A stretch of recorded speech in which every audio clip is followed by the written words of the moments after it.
Good afternoon sir. Good afternoon बच्चे।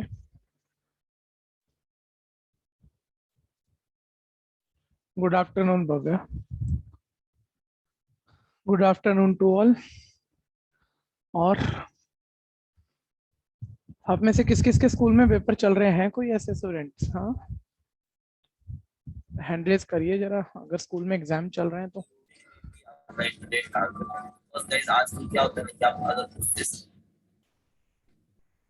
हाँ, स्नेहा के, निश्चय, वंशिका, सोहम के। निश्चय ने पेपर शेयर कर दिया, हमने समेश स्नेहा ने कर दिया। वंशिका और सोहम का मेरे ख्याल से मेरे पास पेपर अभी आया नहीं है मैथ्स का, तो पेपर जरूर दे देना, वो सारे पेपर करने वाले हैं हम।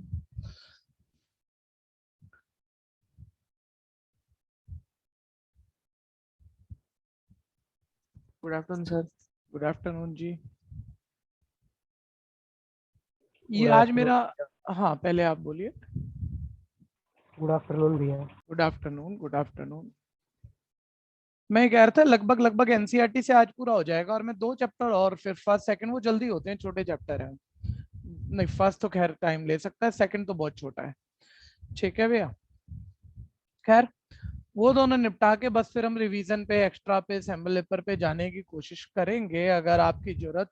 फर्स्ट टर्म में इंटीग्रेशन अभी 1-1.5 महीने तक अगर इंटीग्रेशन नहीं है तो ज्यादा बच्चों की, जो कि सेकंड बुक का पहला चैप्टर है, 7 चैप्टर है।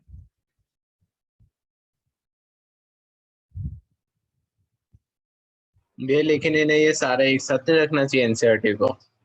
एनसीईआरटी को सारा मतलब यार ये एओडी, इंटीग्रल कैलकुलस वगैरह एक साथ रखना चाहिए ना। हाँ, कैलकुलस तो इकट्ठा ही रखना चाहिए। सही कहते हो एक आप। टर्म करा रहे फिर एक टर्म में करा रहे। 5th 6th 7th 8th, हाँ 9th पूरा कैलकुलस है ये। क्या फर्क पड़ता है लेकिन।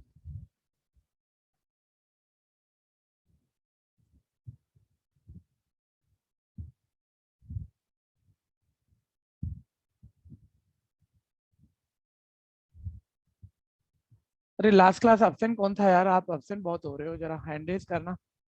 कई बच्चे एब्सेंट थे लास्ट क्लास भी आप में से, बस हैंड रेज कर दो और कुछ नहीं।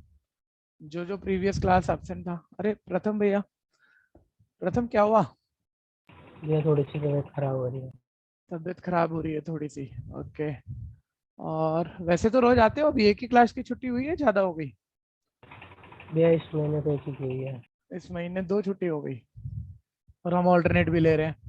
समर, आप क्यों छुट्टी पे थे? तो मेरा अभी सेम ही यही हाल था, इस वीक ऐसे ही चल रहा है। इस वीक ऐसे ही चल रहा है। आदित्य आप? ये सो गया था। सो गए थे? तो टॉपिक पूरा कर लिया? नहीं कर लिया वो तो, चलो सो गए थे तो नहीं किया। कर लिया बस, फिर आप सोए नहीं थे, फिर आप जगे थे, फिर कोई बात नहीं, फिर कभी कभार चल जाता है। टॉपिक भैया चलिए, कोई भी समस्या आपने की छुट्टी हुई, मैं सबको कह रहा हूँ पहले तो छुट्टियों को अवॉइड करिए, और दूसरा होती है तो टॉपिक कर लिया कीजिए, क्योंकि थोड़ा सा ये देखो ऑफलाइन जैसा ऑनलाइन नहीं है, और रिकॉर्डेड ऑनलाइन जैसा नहीं है ना। रिकॉर्डेड में फिर कहीं स्किप करोगे, करना ही होता है, हर कोई कर देता है यार, और उसमें कोई जरूरी बात छूट गई तो बहुत चीजें, मतलब लाइव ही पढ़ा करो, वही सही है। और अभी भी जैसे कोई भी क्लास चले तो प्रैक्टिस पूरी साथ से करनी है, कॉपी नहीं करनी, और सो नहीं जाना। बच्चा तो छुट्टी मार के सोया, आप मतलब कहीं क्लास में मत सो जाना वहां पर। कोई पता ही नहीं लगेगा। ठीक है भैया, तो वो भी थोड़ा ध्यान रखना अपना। आप शुरू कर लेते हैं, चलिए। विशाल भी नहीं था? विशाल आप लास्ट क्लास नहीं थे? क्यों भाई?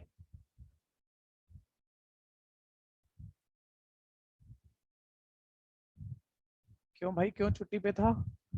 भव्या भी उधर कुछ कह रही है। भव्या कह रही है सर मेरी तबीयत खराब है थोड़ी, थोड़ा फीवर और सर दर्द, अगर मैं ले अभी तो ठीक है, वरना मैं ऐप से करूंगी। ओके ठीक है, चलिए अब शुरू करें भैया, टॉपिक आज खत्म हो जाएगा ना ये। ठीक है, थोड़ा सा क्लास को ऑफलाइन लाने के लिए जहां जहां कोई दिक्कत हो, अपनी बातें हो जो मन में हो वो बोल लिया करो, ठीक है। मन बना रहे ना सबका। अब करते हैं शुरू।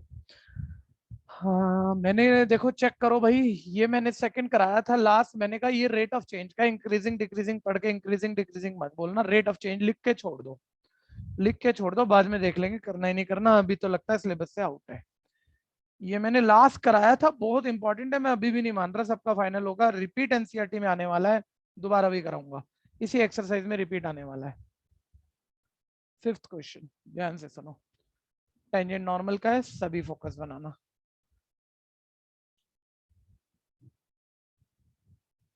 हाँ जी फिफ्थ, पहले एक प्रॉपर्टी याद कर लो, बल्कि दो कर लो जो आपको ध्यान रह जाए। एक तो आप जैसे पूरी 12th मैथ्स करोगे आपको अपने आप याद होनी ही पड़ेगी, क्योंकि बहुत बारी आएगी।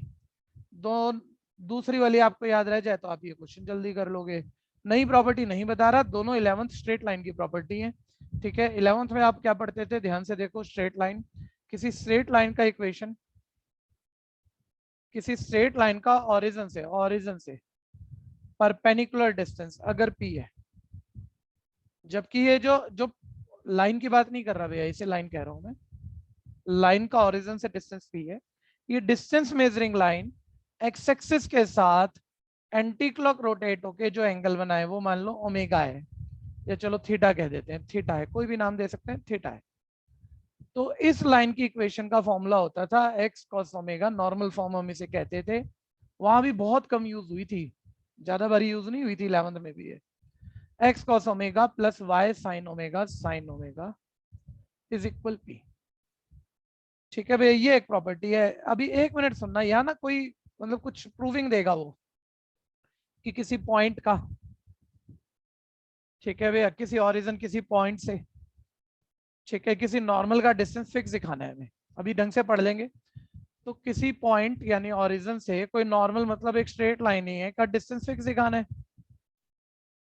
तो मैं ये कह रहा हूं, अगर ये नॉर्मल की इक्वेशन, ये नॉर्मल का डिस्टेंस फिक्स दिखाना है आपको, तो ये नॉर्मल की इक्वेशन में बनाऊंगा अभी, और ये मेरी यही वाली बन गई मान लो।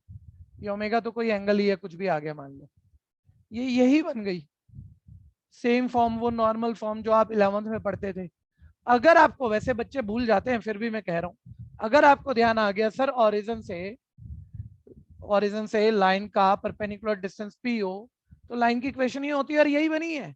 तो उसमें पी तो ओरिजिन से परपेंडिकुलर डिस्टेंस को कहते हैं ना, यानी एक पॉइंट से एक लाइन का डिस्टेंस आ जाएगा सर, और पी आ जाएगा। और वो कह रहा है डिस्टेंस फिक्स तो दिखा, और पी कोई कांस्टेंट है, तो डिस्टेंस फिक्स आ गया, कांस्टेंट आ गया, प्रूफ हो गया। ठीक है, और इससे बहुत जल्दी होगा भैया। दूसरी वाली प्रॉपर्टी पे जाओगे, जो मैं कह रहा हूँ मेरे को 12th में अदर चैप्टर में भी यूज करनी है, तो वो बार बार यूज होगी, वो याद भी रहेगी आपको, तो उसमें थोड़ी लाइनें और खराब हो जाएंगी। तो एक इस प्रॉपर्टी से कंक्लूड कर लोगे वो बड़ी बात नहीं है, याद रख लोगे वो बड़ी बात है। ठीक है भैया, तो लिख लेना, देखी जाएगी, मैं तो दोनों बता दूंगा आपको। ठीक है, और दूसरा ये था जो आप 11th में काफी यूज करते थे और अब भी काफी यूज होगा। ठीक है भैया, वो क्या है, एक पॉइंट है, एक लाइन जिसकी स्टैंडर्ड फॉर्म मान लो ax plus b y plus c equal 0 है। लाइन की इक्वेशन में सारे नंबर हमें प्रॉपर्टी लगाने के लिए लेफ्ट चाहिए होते हैं। पॉइंट का लाइन से डिस्टेंस निकालना है, डिस्टेंस का मतलब परपेंडिकुलर डिस्टेंस निकालना है। तो डिस्टेंस प्रॉपर्टी हम 11th में रखते थे प्रूफ करने के बाद, कि लाइन की इक्वेशन चली जाएगी मॉड में, एक्स की जगह, पूरी लाइन की इक्वेशन मॉड में, सारे नंबर एक तरफ होने चाहिए, एक्स की जगह एक्स पोजीशन डाल देंगे पॉइंट की, वाई की जगह वाई पोजीशन डाल देंगे। ठीक है, और divided by root X Y के जो कोफिशिएंट है लाइन की इक्वेशन में, ए और बी, उनके स्क्वायर के सम के रूट से डिवाइड कर देंगे, तो डिस्टेंस आ जाएगा। दोनों ही प्रॉपर्टी से मैं क्वेश्चन एंड में कंक्लूड करूंगा। क्वेश्चन प्यारा है, बहुत इंपॉर्टेंट है, स्किल है। ठीक है भैया, कैसे भी कर दूंगा, या तो इससे कर दूंगा, उससे कर दूंगा, प्रॉपर्टी नोट कर लो, सोच के कर लो कि याद रह जाए।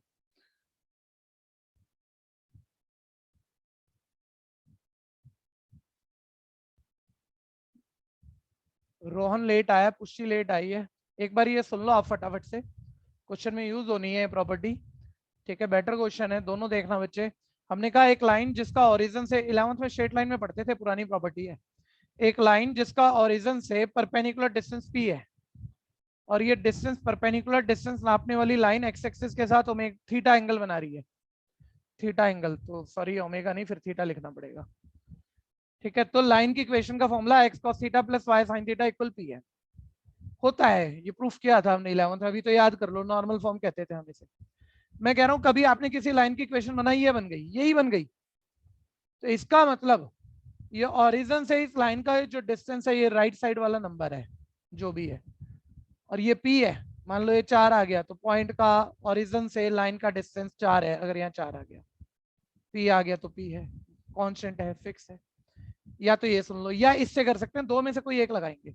किसी पॉइंट का किसी लाइन से डिस्टेंस निकालना हो, शर्त ये लाइन की इक्वेशन दी हो, सारे नंबर एक तरफ हो, कांस्टेंट भी लेफ्ट हो, तो पूरी लाइन की इक्वेशन मॉड में डालना। उस लाइन की इक्वेशन में एक्स वाई की जगह वो पॉइंट डाल देना जहां से डिस्टेंस निकालना है x1 y1, और डिवाइड कर देना एक्स वाई के कोफिशिएंट के स्क्वायर के सम के रूट से, a square plus b square के रूट से। दोनों प्रॉपर्टी हमने 11th में स्ट्रेट लाइन में पढ़ी हुई है। ठीक है, जो बच्चे लेट आए हैं कोई दिक्कत है तो बोल देना, प्रॉपर्टी सुन ली होंगी। अब क्वेश्चन करते हैं, ध्यान से देखो। ठीक है, प्यारा क्वेश्चन है, ध्यान से सुनिएगा। बोलता है कर्व है, लेकिन पर कर्व की इक्वेशन भैया पैरामीट्रिक फॉर्म दी हुई है। x इक्वल है a cos theta plus a theta sine theta,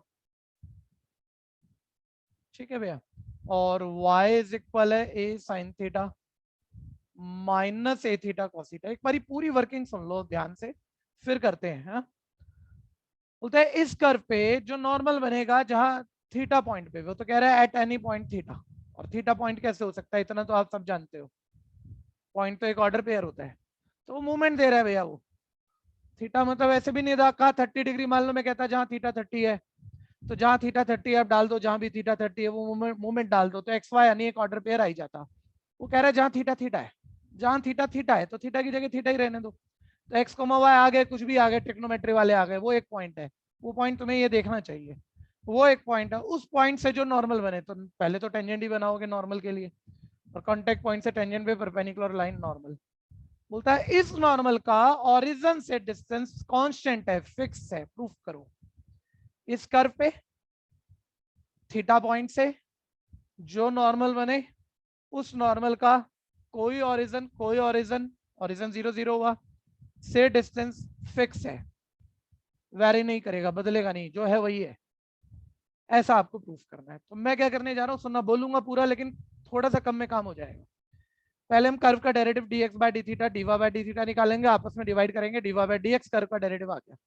curve के डेरिवेटिव में ये पॉइंट पुट करेंगे, और ये मूवमेंट उसने कोई ऐसे पर्टिकुलर नहीं दिया थीटा 30 है थीटा 60 है, उसने कहा जहाँ थीटा थीटा है तो थीटा की जगह थीटा ही डाल देंगे, मतलब वही रहेगा, वो वही टेंजेंट का स्लोप है। -1 अपन स्लोप ऑफ टेंजेंट करेंगे, नॉर्मल का स्लोप है, नॉर्मल का स्लोप आ गया। नॉर्मल की इक्वेशन बनानी है मेरे को, क्योंकि किसी लाइन का किसी पॉइंट से डिस्टेंस निकालना है, तो लाइन की इक्वेशन पता होगी, पॉइंट पता है, प्रॉपर्टी मैंने 11th में पढ़ी है, मैं डिस्टेंस निकाल दूंगा। नॉर्मल की इक्वेशन के लिए सर स्लोप तो आ जाएगा और थीटा डिपेंडेंट आएगा, लेकिन सर वो पॉइंट कैसे लाओगे, पॉइंट ये वाला भी आ जाए तो काम चल जाए।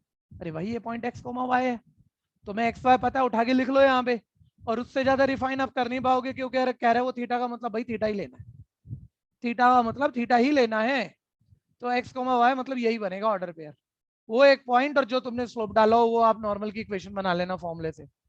वो नॉर्मल की इक्वेशन चांस की बात लगभग लगभग ऐसी ही बनेगी।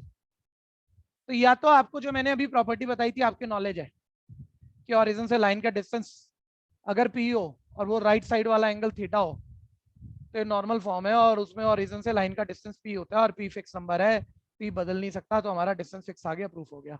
नहीं तो आप ओरिजिन से लाइन की इक्वेशन बनाओगे, परपेंडिकुलर डिस्टेंस का फॉर्मूला डाल देना, वो डिस्टेंस आ जाएगा, वो फिर भी फिक्स आ जाएगा, प्रूफ हो जाएगा। ठीक है भैया, शुरू करते हैं, करने से ज्यादा आइडिया आएगा। ठीक है, कहीं भी क्वेश्चन हो बोलना जरूर। फिफ्थ, तो देखो x आपको दिख ही रहा है, मैं सीधा डेरिवेटिव कर रहा हूँ dx बाय डी थीटा। ठीक है, तो a cos थीटा का derivative multiplying cos theta sin theta minus sin theta, और a थीटा sin थीटा पे आपको प्रोडक्ट रूल लगाना होगा। तो मैंने क्या कहा, मैंने कहा a थीटा फर्स्ट टर्म है और sin थीटा दूसरी, ऐसे बोल के प्रोडक्ट रूल लगा लेते हैं। तो पहला same a theta same, sin theta का डेरिवेटिव cos थीटा प्लस दूसरा sin थीटा सेम, और a थीटा का a इंटू थीटा का थीटा के रिस्पेक्ट में 1, और ये a sin theta minus a sin theta cut गया, और आपके पास dx bye D theta a theta cos theta आ गया। ठीक है भैया, अब आप dy बाय डी थीटा निकाल लो, dy बाय डी थीटा। आप पहले y आपको लिखना चाहिए, मेरे पास ऑलरेडी लिखा, और मेरे पास राइटिंग स्पेस उतनी नहीं है, इसलिए मैं रिपीट नहीं मार रहा, वहीं से उठा लेते हैं।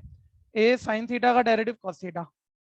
जब भी माइनस आए ना बच्चों, पंगा मत लेना कि यार सर वही करेंगे हम, तो ये दो चीजें मान लेंगे, ब्रैकेट ब्रैकेट नहीं लगाएंगे, पहला सेम दूसरे का करेंगे, दूसरा सेम पहले का, यार यहाँ भी कहीं माइनस आ सकता है, डेरिवेटिव में बाहर भी माइनस है, छूट ही जाएगा, माइनस आ जाए ब्रैकेट ले लिया करो, बात छोटी है लेकिन ज्यादा मत खेला करो, नंबर कट जाएंगे आपके। ठीक है, ए थीटा प्रोडक्ट रूल ही लगा रहा हूँ, पहला ए थीटा दूसरा कॉस थीटा। कॉस थीटा का डेरिवेटिव आ गया मेरे पास minus sine theta plus cos theta, a theta का डेरिवेटिव आ गया ए, और ये देखो ब्रैकेट ओपन कर लोगे, a cos theta minus minus plus a theta sine theta minus a cos theta, ये कट हो गया, ये आ गया ए थीटा साइन थीटा। आपके पास डीवा बाय डी थीटा आ गया, डीएक्स बाय डी थीटा आ गया। साथ साथ करते रहना, कहीं भी दिक्कत है बोल देना, क्योंकि बोर्ड रब करना पड़ेगा आगे। तो sir D Y by D theta को डीएक्स बाय डी थीटा से डिवाइड कर दो, कर्व का स्लोप तो आ जाएगा, ऐसा कह रहे हो आप। लो जी कर्व का स्लोप निकाल लेते हैं, कर्व का स्लोप। तो डीवा बाय डी थीटा है ए थीटा साइन थीटा, और डीएक्स बाय डी थीटा है ए थीटा कॉस थीटा। ठीक है भैया, तो ये sine by cos tan theta आ गया कर्व का स्लोप, और एक्चुअली यही टेंजेंट का स्लोप है भैया, क्योंकि उसने कहा टेंजेंट वहां जहां थीटा का मतलब थीटा है, तो मूवमेंट डालता मैं थीटा डालता, लेकिन आप थीटा का मतलब थीटा कह रहे हो तो मैं थीटा ही डाल रहा हूँ।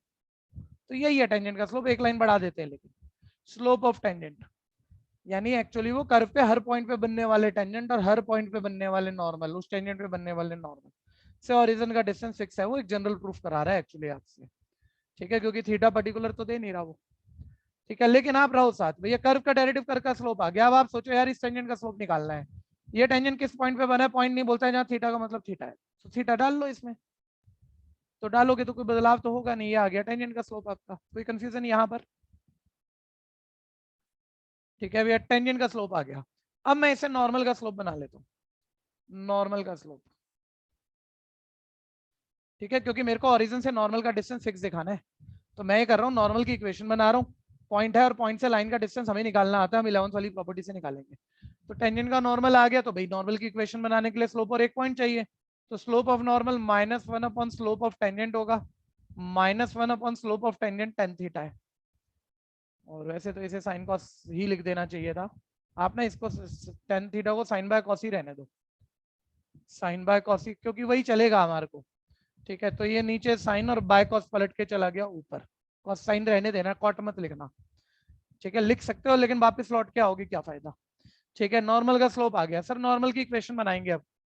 भैया नॉर्मल की इक्वेशन बनाने के लिए नॉर्मल का स्लोप है, उस पर एक पॉइंट भी तो चाहिए, पॉइंट कहां से आएगा, पॉइंट यही है। ये बात मैं कई बार बोल चुका हूँ, इस पे को आप थोड़ा सा फोकस कर लेना। मैंने कहा ये जो पॉइंट है इसको पी नाम दे दो, एक्स कोमा वाई, तो बुक नहीं तो दिया हुआ, एक्स का मतलब ए cos theta plus a theta sine theta है, और वाई का मतलब आगे स्पेस नहीं हो रहा, कोमा डाल के ऑर्डर पेयर लिखना, मैं नीचे लिख रहा हूँ ए साइन थीटा माइनस। एक बच्चा अटक गया, उसने कहा ये तो सर सारे पॉइंट को रिप्रेजेंट कर रहा है ना एक्स और वाई, ये तो सबको कलेक्टिवली दिखा रहा है वो। अब आप थीटा 30 पुट करोगे तो वो खास उस मूवमेंट पे पॉइंट आएगा, दोनों जगह थीटा पुट करोगे एक्स कोमा वाई, 45 पे अलग 60 पे अलग, फिर वो पर्टिकुलर पॉइंट आएंगे। तो ये टेंजेंट तो किसी पर्टिकुलर पॉइंट से बन रहा होगा ना भाई, वो कहाँ पर्टिकुलर दे रहा है, वो तो कह रहा है जहाँ थीटा का मतलब थीटा है, तो आपसे वो जनरल बात कर रहा है, तो आप थीटा ही डालो।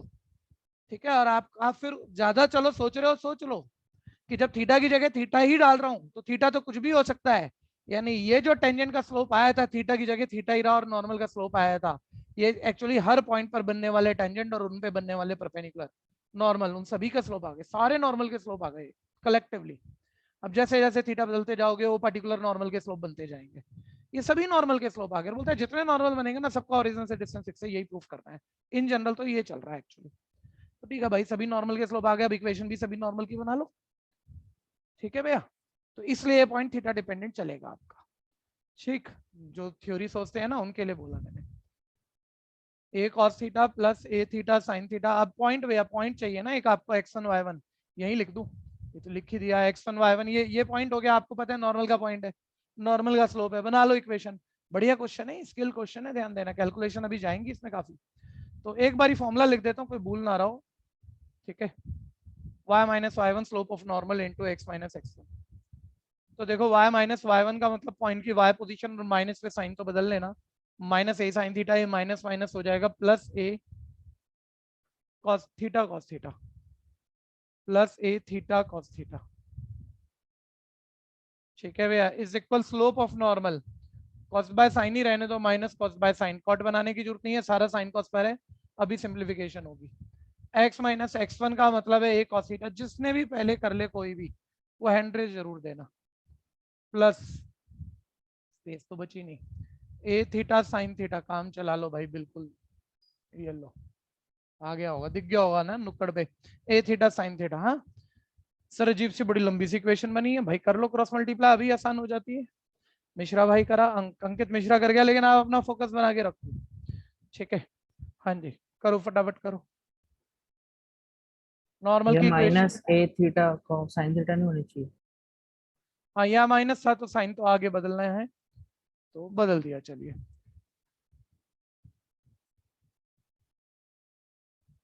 ठीक है अब आगे सिंपल कर देते हैं इसे, अब ड्रॉ की जरूरत रहेगी नहीं। हाँ जी तो देखो क्रॉस मल्टीप्लाई करो, साइन की वाई से multiply, sine theta into Y, sine की माइनस ए खुद कर सकते हो आप, बढ़ा दो आगे, दिख ही रहा है, बढ़िया है नहीं उतना। साइन थीटा की ए थीटा कॉस थीटा से multiply, a theta sine theta cos theta, इधर ब्रैकेट खोल दो, माइनस कॉस थीटा की एक्स से multiply, minus cos theta, minus cos की माइनस ए से multiply, minus minus plus a cos की कॉस से कॉस स्क्वायर थीटा, और minus minus plus a theta sine theta की कॉस थीटा से multiply into cos theta. और ध्यान दो भैया ये plus a theta cos theta sine theta से में कट गया। आप लीनियर इक्वेशन है, नॉर्मल नॉर्मल मतलब एक लाइन है, लाइन एक स्ट्रेट लाइन है, लीनियर इक्वेशन है, स्टैंडर्ड फॉर्म लाओ, पहले डिग्री 1 वाला एक्स वाला लेफ्ट ले आओ, एक्स कॉस थीटा, फिर वाई वाली term Y sine theta, constant right ले जाओ, ठीक है। ये क्या होगा, राइट इधर ये ले जाओ, ध्यान से देखो ए कॉमन ले लो, और अंदर डायरेक्ट देख लो, cos square plus sine square theta 1 हो जाएगा, ठीक है भैया। और अब एक मिनट रुक जाना जरा, मैं ये कह रहा हूँ अब आप यार काफी पहले ही लिख दिया हमने, अब हम इसका ओरिजिन से डिस्टेंस निकालना है, नॉर्मल की इक्वेशन है, तो उसका टाइम हम क्यों लें भाई, सीधी बात है, आप बोलो ना यार ये नॉर्मल फॉर्म है लाइन की इक्वेशन की। और लाइन मैं दोबारा याद दिला दूं एक बारी, सारे बच्चे देख लो भैया, किसी भी लाइन का ओरिजिन से अगर परपेंडिकुलर डिस्टेंस पी और ये वाला एंगल परपेंडिकुलर डिस्टेंस वाला लाइन के साथ एक्स एक्सिस के साथ वाला एंगल थीटा है, तो लाइन की equation X cos theta plus Y sine theta is equal P होती है। और ये पी अगर यही फॉर्म है ना, तो ये पी और कुछ नहीं, लाइन का ओरिजिन से डिस्टेंस होता है। तो सेम फॉर्म तो दिख रही है आपको, सेम फॉर्म तो दिख रही है, आवाज आ रही है ना मेरी? हाँ जी भैया। हाँ सेम फॉर्म तो दिख रही है आपको, x cos theta plus Y sine theta equal a, और ओरिजिन से डिस्टेंस निकालना है, तो ओरिजिन से डिस्टेंस ए है इसका। तो अकॉर्डिंग टू नॉर्मल फॉर्म था इस प्रॉपर्टी का नाम, बुकिश नेम बता रहे हैं हम, अकॉर्डिंग टू नॉर्मल फॉर्म, सीधा लिख दो, distance from origin to line is A है, और ए का मतलब कांस्टेंट है कोई, ठीक है। यानी प्रूफ हो गया, ओरिजिन से नॉर्मल का डिस्टेंस कांस्टेंट है, फिक्स है। कोई कंफ्यूजन है तो बोलना। अगर विदाउट नॉर्मल फॉर्म के करते तो कैसे निकालते?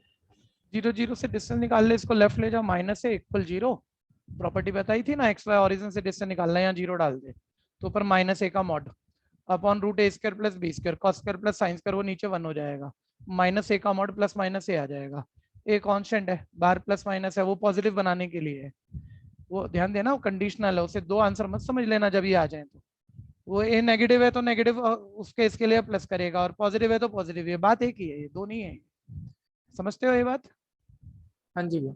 हाँ तो इसका मतलब फिर वही कांस्टेंट फिक्स आ गया आपको, ओके भैया। डिस्टेंस कांस्टेंट आ गया। एक बारी मैं बोल दूं ये बात भी यार, क्योंकि कई बारी ना ये प्रॉपर्टी भूल, ये दोबारा है नहीं, ये 12th में नहीं लिखनी, तो बच्चे के दिमाग से प्रॉपर्टी निकल गई, वो बेचारा फिर गायब कर देगा। जबकि दूसरी वाली प्रॉपर्टी 3D में, वेक्टर 3D में यूज होगी, ठीक है 3D कंटेक्स्ट में होगी, लेकिन टाइप वही होता है, याद रह जाता है, 2D वाला भी याद होता है बच्चों को। तो मैं कह रहा हूँ लाइन का ओरिजिन से डिस्टेंस निकालना है, तो बस यही है ना, ये नॉर्मल है, इसकी इक्वेशन ये है, 2-4 लाइनें भाई एक बार ही प्रैक्टिस कर लो, प्रॉपर्टी भूल गए फिर कहाँ जाओगे, और क्वेश्चन इंपॉर्टेंट और अच्छा वाला है, ठीक है भैया। ओरिजिन से लाइन का डिस्टेंस, ओरिजिन से लाइन का डिस्टेंस निकालना है तुम्हें, और फिक्स दिखाना है, तो पॉइंट से लाइन के डिस्टेंस की प्रॉपर्टी बताई थी ना, डाल दो आप वो वाली, आप मत लिखो ऐसे लो, इसके बाद आप ऐसे आ जाना, पूरी लाइन की इक्वेशन मोड में, एक्स की जगह पॉइंट की एक्स पोजीशन, अब ये देखो यहाँ 0 डालोगे पूरा 0 हो जाएगा, यहाँ 0 डालोगे 0 हो जाएगा, ये माइनस ए हो जाएगा, divided by root A square X का कोफिशिएंट कॉस थीटा का स्क्वायर, बी स्क्वायर वाई का कोफिशिएंट साइन थीटा का स्क्वायर। यही है ना वो प्रॉपर्टी डिस्टेंस की। लोग कोई बहुत ज्यादा थोड़ी हो गया, एक ही लाइन तब भी लिख रहे हो आप भी। ठीक है, माइनस ए का मॉड। तुम्हें क्या पता है, ए कांस्टेंट तो है कि वैल्यू क्या है, प्लस की है कि माइनस की है, तो बाहर प्लस माइनस लिखोगे ही, लेकिन ये कंडीशनल होता है, ये कंडीशनल होता है भैया। जिन वैल्यूज पर ये पॉजिटिव बन रहा हो वहां बाहर पॉजिटिव ही है, और जिन वैल्यू पे ये ब्रैकेट नेगेटिव बन रहा हो वहां नेगेटिव है। कुल मिला के इसका नेट रिजल्ट तो एक ही है और वो पॉजिटिव है। नीचे 1 हो गया, वो मैं लिखूंगा नहीं। ठीक है भैया, चलो ऐसे कर लो। तो यहाँ आ गया कि डिस्टेंस कांस्टेंट है यानी फिक्स है। फिर कह रहा हूँ ये 2 आंसर नहीं है, ये एक ही आंसर है। कोई दिक्कत है? कोई Thank you. दिक्कत है? नेक्स्ट, एक ना आप लोगों को बड़ा ध्यान देना है भाई। आप एक बारी थोड़ा सा ना, क्योंकि इस साल मैं अकाउंट्स का बैच तो ले नहीं रहा, तो मैथ्स ही मैथ्स पढ़ा रहा हूँ मैं। मेरे को एक बारी सारे बच्चे हैंड डाउन करो और आप बताओ कितने कॉमर्स वाले हो। बचे हुए साइंस वाले अपने आप दिख जाएंगे। कितने कॉमर्स वाले हो इस बैच में भी? कितने कॉमर्स वाले हैं? साइंस वाले एंट्रीज मत करना, वो अपने आप क्लियर होंगे। थोड़ा सा ना अभी चीजें थोड़ी सी अभी समझ लोगे ना, उस हिसाब से मेहनत हो जाएगी। ठीक है, बात दोनों स्ट्रीम के लिए है, लेकिन मैं उसी हिसाब से बताऊंगा ना। लगभग 31 बच्चे हमें कह रहे हैं भाई कि वो कॉमर्स वाले हैं 59 में से इस वक्त, तो लगभग 50-50% हो गए मान लो है। वैसे ही एक बात और बता दूं, ये बैच एक्चुअल 80 स्ट्रेंथ का है आप सबको। इसमें लगभग 60-62 प्रेजेंट रहते हैं, 20 ऐप से पढ़ रहे हैं। ठीक है भैया, खैर सुनते रहना। मैं क्या कह रहा था यहाँ पे कि यार ये जो टॉपिक चल रहे हैं ना, डिफरेंशिएशन हो गया, एप्लीकेशन ऑफ डेरिवेटिव हो गया, और ये इंटीग्रेशन हो गया, इसको अभी हम 12th का एक स्किल टॉपिक मानकर बस उतनी डेप्थ पे कर रहे हैं। मैं आप सबको बता रहा हूँ अगले साल ना सारी गेम बड़ी बुरी तरह से चेंज होने वाली है। प्रीवियस ईयर तक था 12th के बाद आपको कोई भी एडमिशन लेना है, डीयू में जाना है, मतलब कि बीकॉम ऑनर्स करना है, बीएससी करना है, कुछ भी करना है यार, तो उसमें तो आपकी 12th की परसेंटेज ही होती थी ना। और आप सबको बताओ उसमें 90% प्लस मार्क्स चाहिए ही चाहिए, और 90% प्लस भी कम ही कह रहा हूँ, 92% भी खाली हाथ खड़े रहते हैं, उनको भी कुछ नहीं मिलता। तो एक आप सब लोग ना बड़े परेशान रहते थे, मतलब हर बच्चा 90% प्लस 5 सब्जेक्ट में कैसे ले आएगा यार। अगर हम भीड़ की बात करें, भीड़ नहीं लाती है। ठीक है, तो मतलब डीयू में जाते ही बहुत कम बच्चे थे। मैं कह रहा हूँ अब अगले साल से गेम पूरी चेंज है। ठीक है, इस साल भी इनको चेंज करनी थी, रूल आ चुके हैं, सब कुछ आ चुका है, वो तो कोविड के चक्कर में हुआ नहीं है, मतलब सब नेट में देखोगे सब भरा पड़ा है। ठीक है, गवर्नमेंट अनाउंस कर चुकी थी, इंप्लीमेंट नहीं किया गवर्नमेंट ने। क्या? 12th के बाद एंट्रेंस एग्जाम होने जा रहा है डीयू के लिए भी। अब ना जब डीयू के लिए एंट्रेंस एग्जाम हो रहा है, यहाँ आपके जो भी नंबर आ गए उसके मान लो 50% वेटेज है, बाकी 50% एंट्रेंस की, और एंट्रेंस में दिल्ली वाला बच्चा आ गया है, या एंट्रेंस में दिल्ली वाला छोड़ो पढ़ने वाला बच्चा आ गया है। नहीं तो 90% तो भैया बिहार में नकल लगा के, यूपी में नकल लगा के, कहीं से नकल लगा के आ गया बच्चा, वो हमारे सामने एडमिशन ले जाता था। ठीक है भैया, तो मैं क्या कह रहा हूँ, आप ये टॉपिक की ना एंट्रेंस में बड़ी वेटेज होती है, और ये टॉपिक कोई भी आपको एंट्रेंस बाद में, मतलब सारा बच्चा 12th के बाद एंट्रेंस के लिए भी तैयारी अलग से करता है, यहाँ पढ़ेगा वहां पढ़ेगा। कोई भी आपको डिफरेंशिएशन और इंटीग्रेशन नहीं तैयार करा सकता 2 महीने के अंदर। सारी दुनिया भर के टॉपिक करा देगा, 2 महीने में ये नहीं तैयार करा सकता, ये अभी होंगे। ठीक है, तो इनको अच्छे से ना उस एग्जाम के लिए तैयार करके रखो। और ये एनसीईआरटी और जो हम करेंगे कॉमर्स वालों के लिए तो मोर देन एनफ है किसी भी एंट्रेंस एग्जाम क्लियर करने के लिए। ठीक है, तो इनको थोड़ा ढंग से उस हिसाब से भी कर लेना, ये कोई सिर्फ बोर्ड की तैयारी नहीं है आपकी। आगे बढ़ेंगे। 6th,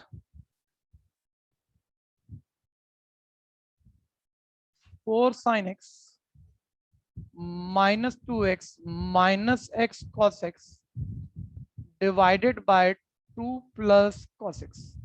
बड़ा स्किल क्वेश्चन है, अगर आप बहुत ध्यान दे भैया, आप ना मतलब पेपर में रिपीट में, मैं कह रहा हूँ मैंने 60 के 60 को मान लो इस वक्त सिखा दिया, आ गया इस वक्त, रिपीट में आज में से 30 गलत कराओगे, और पूछता है टीचर कहाँ गलत होता है, कंसेप्ट पे नहीं, इंक्रीजिंग डिक्रीजिंग पे गलत नहीं होता।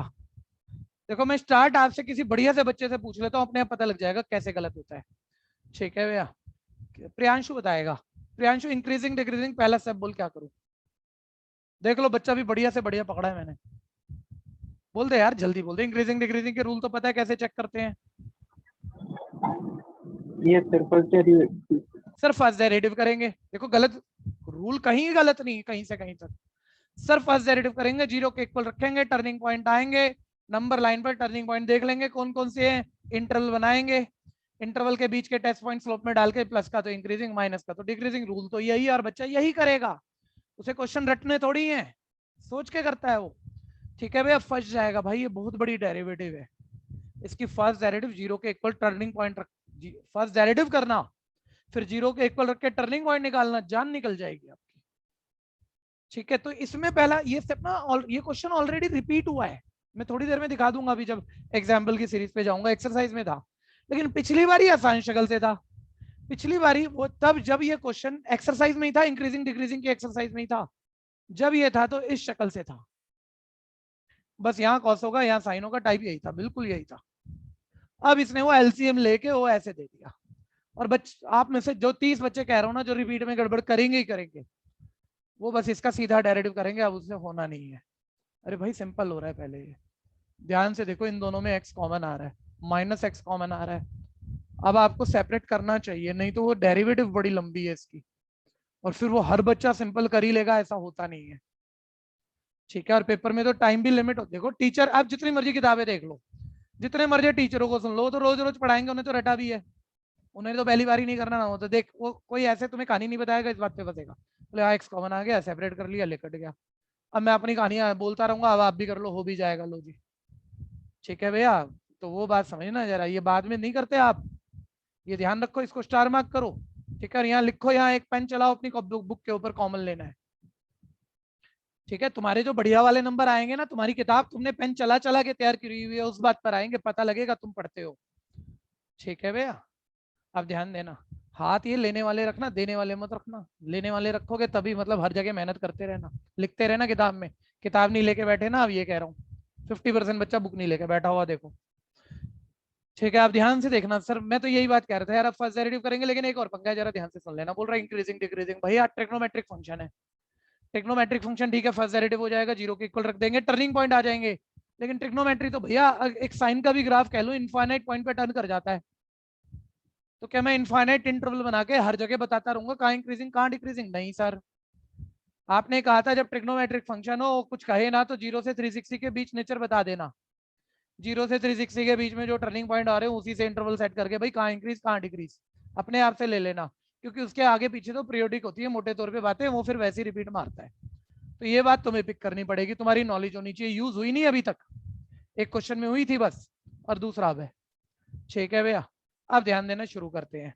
तो मिसलेनियस के सारे क्वेश्चनों में ना कुछ टेक्निकल पॉइंट उसने रखा है, जितने बच्चे पढ़े हैं अभी, तो सभी ध्यान से समझ लेना। ठीक है, और जो जो बात बता रहा हूँ ध्यान रखना उनका। अब question rule 2 plus cos x का होल स्क्वायर, डिनोमिनेटर का square, 2 plus cos x as it is, denominator as it is, numerator का डेरिवेटिव 4 cos 4 sin x का 4 cos x minus numerator as it is, denominator का derivative 2 का 0 cos x का minus sin x, और भूल मत जाना वो जो कॉर्नर पे x है तो -1, स्पेस मेरे पास कम है, देखो देख लेना -1। ठीक है, अब मैं ऊपर पहले प्लस माइनस जो होगा कॉमन जो होगा करूंगा, फिर एलसीएम लूंगा। ठीक है, रिपीट में आज ये क्वेश्चन ध्यान देना, बस पिछली बारी यहाँ से शुरू हुआ था, अब की बारी यहाँ से शुरू है। समस्या है तो बोलो बच्चों।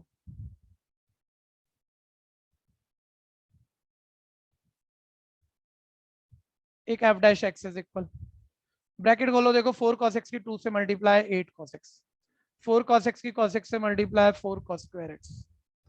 ठीक है, minus minus plus 4 sin square x, LCM भी साथ के साथ ही ले जाओ, लेकिन बीच में माइनस है, साइन बदल लेना, आपको पता है 2 प्लस cos होल स्क्वायर यहाँ आ जाएगा, फिर आप ब्रैकेट खोलोगे a square 4 plus b square cos square 2ab 4 cos, लेकिन बीच में माइनस है, यहाँ तीनों टर्म प्लस की थी, a square b square 2ab, लेकिन माइनस है, तीनों माइनस की, -4 minus cos square -4 cos x। ठीक है, डिवाइडेड बाय डिनोमिनेटर, कहीं भी दिक्कत है बोलना, बड़ा इंपॉर्टेंट क्वेश्चन है।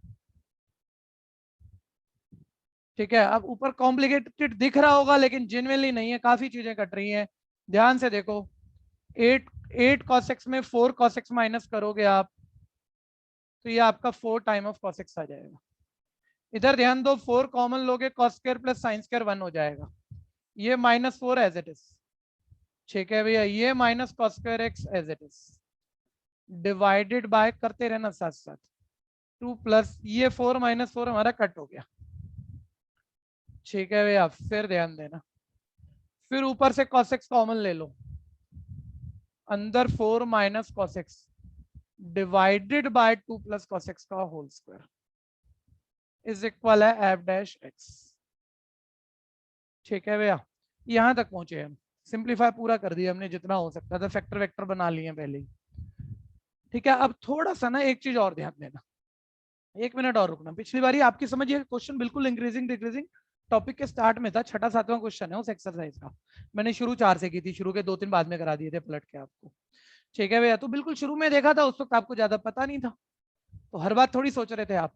अब ध्यान से सुनना, मैं कह रहा हूँ कितने क्वेश्चन इंक्रीजिंग डिक्रीजिंग मैंने कैसे कराया, किताब कैसे करती है उस बात को छोड़ो, मैंने कैसे कराया ज्यादा क्वेश्चन।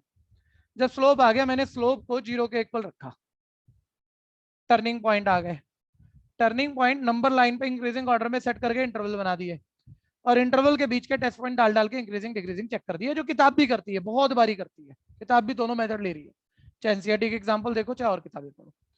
तो एक तरीका तो ये है, और दूसरा क्या, इक्का दुक्का क्वेश्चन जिसमें ये भी शामिल है।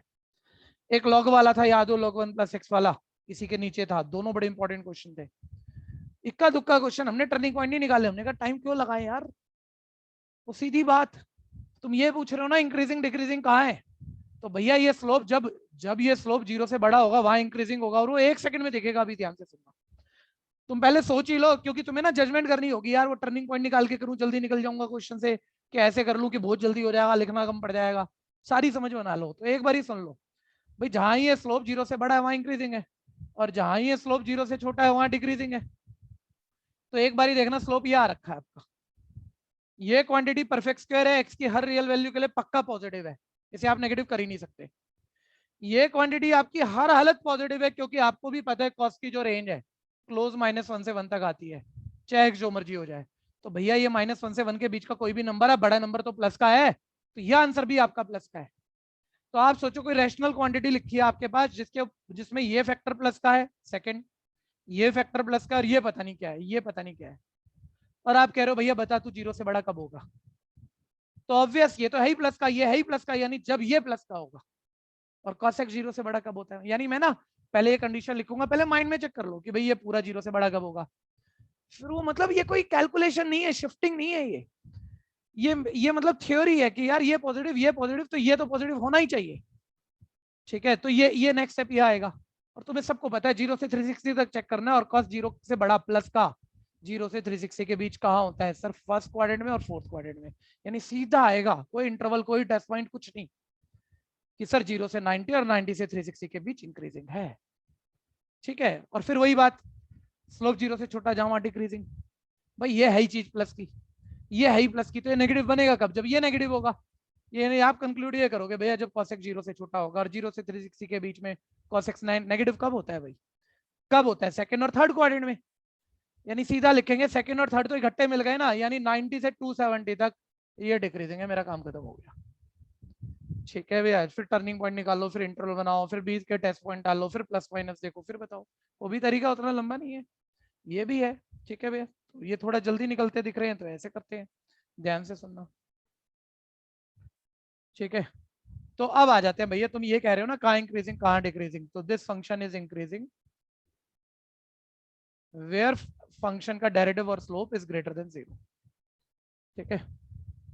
फंक्शन इंक्रीजिंग होगा अगर स्लोप 0 से बड़ा होगा, और स्लोप 0 से बड़ा कब होगा, ठीक है भैया। जब डायरेक्ट लिख दूं, चलो डायरेक्ट नहीं लिखते, पूरा लिख देते हैं, cos x 4 - cos x, जब जो भी स्लोप निकाला है 0 से बड़ा होगा, ठीक है। और ये क्वांटिटी पॉजिटिव अलग से दिखाने की जरूरत नहीं है, कोई रीजन वीजन मत करने बैठ जाना। अब क्या ये कहानियां बताओगे 4 cos x से बड़ा है, प्लस का बड़ा है इसलिए पॉजिटिव है, ये बोलोगे परफेक्ट स्क्वायर पॉजिटिव होता है, अरे बच्चों वाली बात है, 2 + 1 3 ही होता है, उसका रीजन कोई नहीं देता, ठीक है भैया। ये पॉजिटिव है, ये पॉजिटिव है, तो यार पूरा क्वांटिटी पॉजिटिव होना चाहिए, उसके लिए cos x भी पॉजिटिव होना चाहिए, वो अभी जरूरी नहीं है पक्का पॉजिटिव है, ये दोनों पक्का पॉजिटिव है, तो ये भी पॉजिटिव होना चाहिए, जब भी तो मल्टीप्लाई डिवाइड पॉजिटिव आएगी। तो बस ये रीजन काफी इंप्लाई कर रहा है, ऊपर वाला सब बता रहा है। और cos x 0 से बड़ा कब होता है, 0 से 360 के बीच में, यानी x बिलोंग कहां से कहां तक करेगा, 0 से 90, ठीक है भैया, 0 से 90 और 270 मतलब 3π/2 हो गया ना, ठीक है, से 360 के बीच में, ठीक है, इस जगह ये इंक्रीजिंग होगा, इसके बीच में पक्का स्लोप पॉजिटिव है और ये इंक्रीजिंग है। ठीक है भैया, लिखो फटाफट से।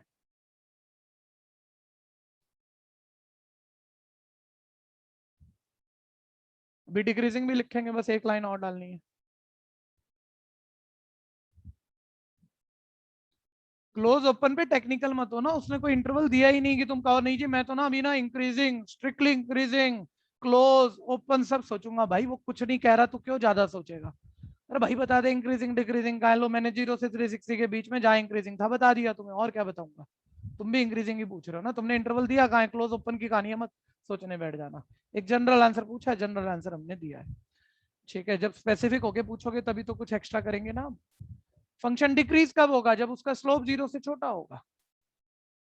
ठीक है, और स्लोप जो आपने निकाला हुआ है, और इस स्लोप में ये दो चीजों की मल्टीप्लाई, और डिनोमिनेटर में एक टर्म है आपके पास जिसमें से दो पक्का पॉजिटिव है। आप थ्योरी पकड़ना भाई, रैशनल क्वांटिटी 0 से छोटी कब होगी? जब ये प्लस तो नेगेटिव तो तब आएगी जब ये वाली नेगेटिव हो। यानी ये स्लोप नेगेटिव तब होगा जब cosec 0 से छोटा होगा। और फर्स्ट क्वाड्रेंट में cosec 0 से छोटा, cosec 0 से छोटा भैया 90 से 270, यहाँ भी cos नेगेटिव होता है, यहाँ भी 90 से 270 तक 0 से छोटा होता है, यानी π/2 से 3π/2 तक ये डिक्रीज करेगा। ठीक है भैया, कोई भी समस्या है तो बोलो।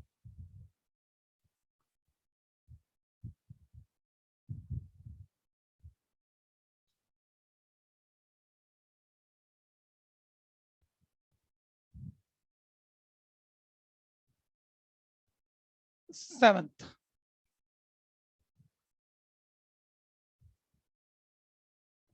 किसी का रह गया तो बोलना जरा, कोई कर रहा हो तो हैंड रेज कर दो।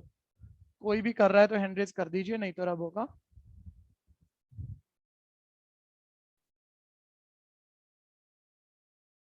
कर लीजिए, हो जाए तो हैंड डाउन कर लेना।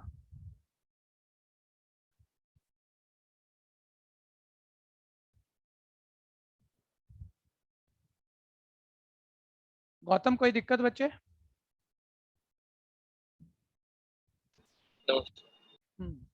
नैतिक कोई प्रॉब्लम भाई? नैतिक? No sir. और अब आप मतलब ऑनलाइन कर पा रहे हो? आपके पीछे प्रॉब्लम थी ना इसमें शायद? यस वो थोड़ा प्रॉब्लम है सर। अभी है? अच्छा, मतलब इतनी नहीं है, आई कैन मैनेज। ओके, ठीक बात। चलिए सेवंथ देखते हैं। क्वेश्चन बहुत मतलब कोई खास नहीं है, जैसे हम कह रहे हैं भाई मिसलेनियस में तो कुछ ना कुछ हर क्वेश्चन में खास दिखेगा, लेकिन मैं गलती करूंगा, खास तो नहीं है, मैं गलती करूंगा, पकड़ देना। ठीक है, पहले नॉर्मल सुन लो, अभी गलती का ध्यान ना देना यार। यही पूछा इंक्रीजिंग डिक्रीजिंग और अलजेब्रा है, ट्रिग्नोमेट्री नहीं है। फर्स्ट डेरिवेटिव करोगे, 0 के इक्वल रखोगे, टर्निंग पॉइंट निकालोगे, टर्निंग पॉइंट से इंटरवल सेट करोगे, बीच के टेस्ट पॉइंट डालकर प्लस माइनस बता देंगे। यही करने जा रहे हैं हम, पता लग जाएगा भाई कहाँ इंक्रीजिंग कहाँ डिक्रीजिंग। अब ध्यान से देखते रहना। तो मैंने फंक्शन की फर्स्ट डेरिवेटिव कर दी। एलसीएम मत लेना, पूरा क्वेश्चन रूल लगाना पड़ जाएगा, आप समझते हो। सीधा डेरिवेटिव होगा x³ का 3x²। ये वाला आप माइंड में सोच लेते हो कि x की पावर -3, फिर पावर पहले बेस सेम पावर में एक कम, और फिर वो नीचे ले जाके पावर -4 पॉजिटिव। ये इतना इतना लिखते नहीं हो आप। ठीक है भैया, तो ये आपके पास आ गया -3/x⁴। क्वेश्चन रूल नहीं लगाना पड़ा ना। एलसीएम मत लेना, कितनी बारी कहा maximum minima, increasing decreasing, turning point निकालने हैं। एक ग्रुप लेफ्ट रखो, एक राइट रखो, तो कैलकुलेशन से बच जाओगे आप। तो फॉर टर्निंग पॉइंट फालतू के झंझटों से बच जाओगे। ठीक है, फॉर टर्निंग पॉइंट स्लोप 0 के इक्वल रखोगे। 3x² इक्वल है 3x⁴। ये आपका x की पावर 6 इक्वल 1 आ गया। महक शर्मा बताना, x अगर हम निकालें 6 उधर जाके 6 रूट बनता है, ऐसे लिखूं या प्लस माइनस लिखूं? महक शर्मा या कोई भी बोल दो यार, वो तो बच्चा टाइम ले गया। सर ऑब्वियस बात है, इवन रूट है। वैसे तो 6 आंसर है इसके भैया, अरे ऐसे समझो ना, इक्वेशन डिग्री 6 है तो आंसर 6 है, तो 3 प्लस के 1 है और 3 माइनस के 1 है। ये तो ऐसे सोच लो, या ऐसे मत सोचो, ये भी फालतू की बात हो जाती है। बाकी इमेजिनरी आंसर होंगे, वो नहीं ढूंढ रहे हम, लेकिन प्लस माइनस जरूर लिख देना। ठीक है भैया, x इज इक्वल है +-1। अरे भाई 2-2 पॉइंट आ गए, नंबर लाइन पे सेट कर ले, इन दो पे डन हो रहा है। और इंटरवल मतलब 3 इंटरवल आएंगे आपके, -∞ से -1, -1 से 1 और 1 से इनफाइनाइट। टेस्ट पॉइंट डाल के अभी एक सिंगल कैलकुलेशन में अभी पता लग जाएगा कहाँ इंक्रीज कहाँ डिक्रीज। कोई स्किल पार्ट है नहीं। अब कहीं गलती कर सकता हूं मैं, आप नजर बनाना गलती होगी तो कहाँ होगी। माइनस इनफाइनाइट से -1, -1 से 1 और 1 से इनफाइनाइट। ठीक है, ये इंटरवल ले लिए मैंने। टेस्ट पॉइंट अभी जज कर लेते हैं। ये उठा के हम फंक्शन की फर्स्ट डेरिवेटिव में डालेंगे जो भी मैंने बचा के रखा हुआ है। 3x² - 3x की पावर 4 है, और जो भी स्लोप का साइन प्लस माइनस आएगा मैं इंक्रीजिंग डिक्रीजिंग बता दूंगा कहाँ है कहाँ नहीं है। ऐसा आप कर लोगे, आपको पता ही नहीं लगेगा कहाँ गलत हो गया क्वेश्चन। थोड़ा सा ऐसे नहीं पूरे क्वेश्चन कट गए, नंबर कट गए, आधा नंबर तो टीचर काट सकता है। ठीक है, उसकी नजर चली गई तो। मैं गलती कर चुका हूँ सिर्फ इतने पार्ट में। ठीक है, ये मत कहना ये क्लोज ब्रैकेट है, सारे ओपन ब्रैकेट है, कहीं क्लोज नहीं डाला है मैंने, कहीं क्लोज डाला नहीं है मैंने, ध्यान देना। होना भी नहीं चाहिए वो, ठीक है, ब्रैकेट पर गलत नहीं है। बोलो ना मेरे भाई। 0 के इक्वल नहीं है। हाँ सर, ये मतलब आप इसके बीच कोई भी टेस्ट पॉइंट लेके मान लो एक बार बता भी दोगे इंक्रीजिंग डिक्रीजिंग, लेकिन ना यहाँ 0 छोड़ना है सर। आप थोड़ा तो चेक करते। वैसे तो क्वेश्चन बोलेगा, बोला x0 नहीं हो सकता, क्यों बोला? क्योंकि डिनोमिनेटर में x था, नीचे 0 हो जाए तो फंक्शन ही नॉट डिफाइंड हो जाए। 0 पे ग्राफ बना ही नहीं है, 0 पे ग्राफ ब्रेक हुआ है, 0 पे ग्राफ ब्रेक हुआ है, डिसकंटिन्यूअस हुआ है, 0 पुट करके y आ ही नहीं रहा। ये समझो। तो आप कैसे कह दोगे -1 से 1 के बीच में मान लो प्लस का, आप तो एक टेस्ट पॉइंट ही डालोगे ना कि प्लस का आ गया मान लो तो इंक्रीजिंग है। नहीं, 0 पर तो ग्राफ ब्रेक हुआ हुआ है, 0 पर नहीं बता रहे हम। 0 पे उसने भी कहा था भैया 0 पर तो ऐसे भी दिख रहा है डिफाइन नहीं, वो भी कह रहा है 0 नहीं हो सकता। ठीक है, तो बस ये राइटिंग को थोड़ा संभाल लेना। ठीक है, माइनस इनफाइनाइट से -1 के बीच टेस्ट पॉइंट -2, इसके बीच कोई भी लो 0 ले भी नहीं सकते थे, क्योंकि 0 मान लो आप यहाँ ना लिखते, आप अब 0 ही लेते कंफर्टेबल पॉइंट, और 0 इसको नोट डिफाइन कर देता, फिर बोलते पता नहीं लग रहा। अरे 0 पर तो फंक्शन ही डिफाइन नहीं था, उसका स्लोप कहाँ से डिफाइन था। ठीक है भैया, तो कोई और ले ले, -1/2, -1 से 1 के बीच कुछ भी ले लो, और 1 से इनफाइनाइट के बीच 2 ले लो।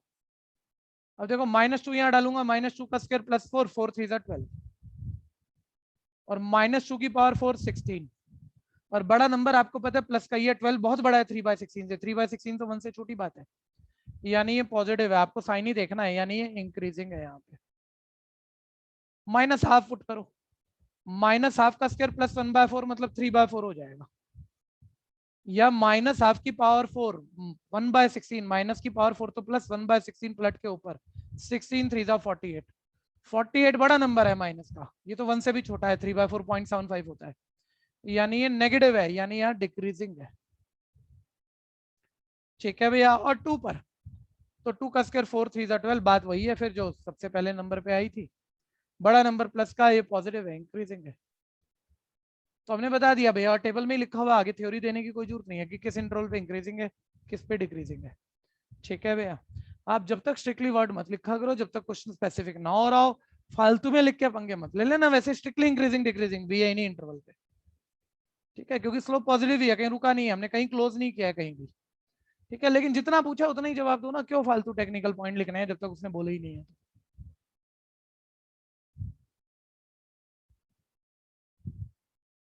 फटाफट कर लें,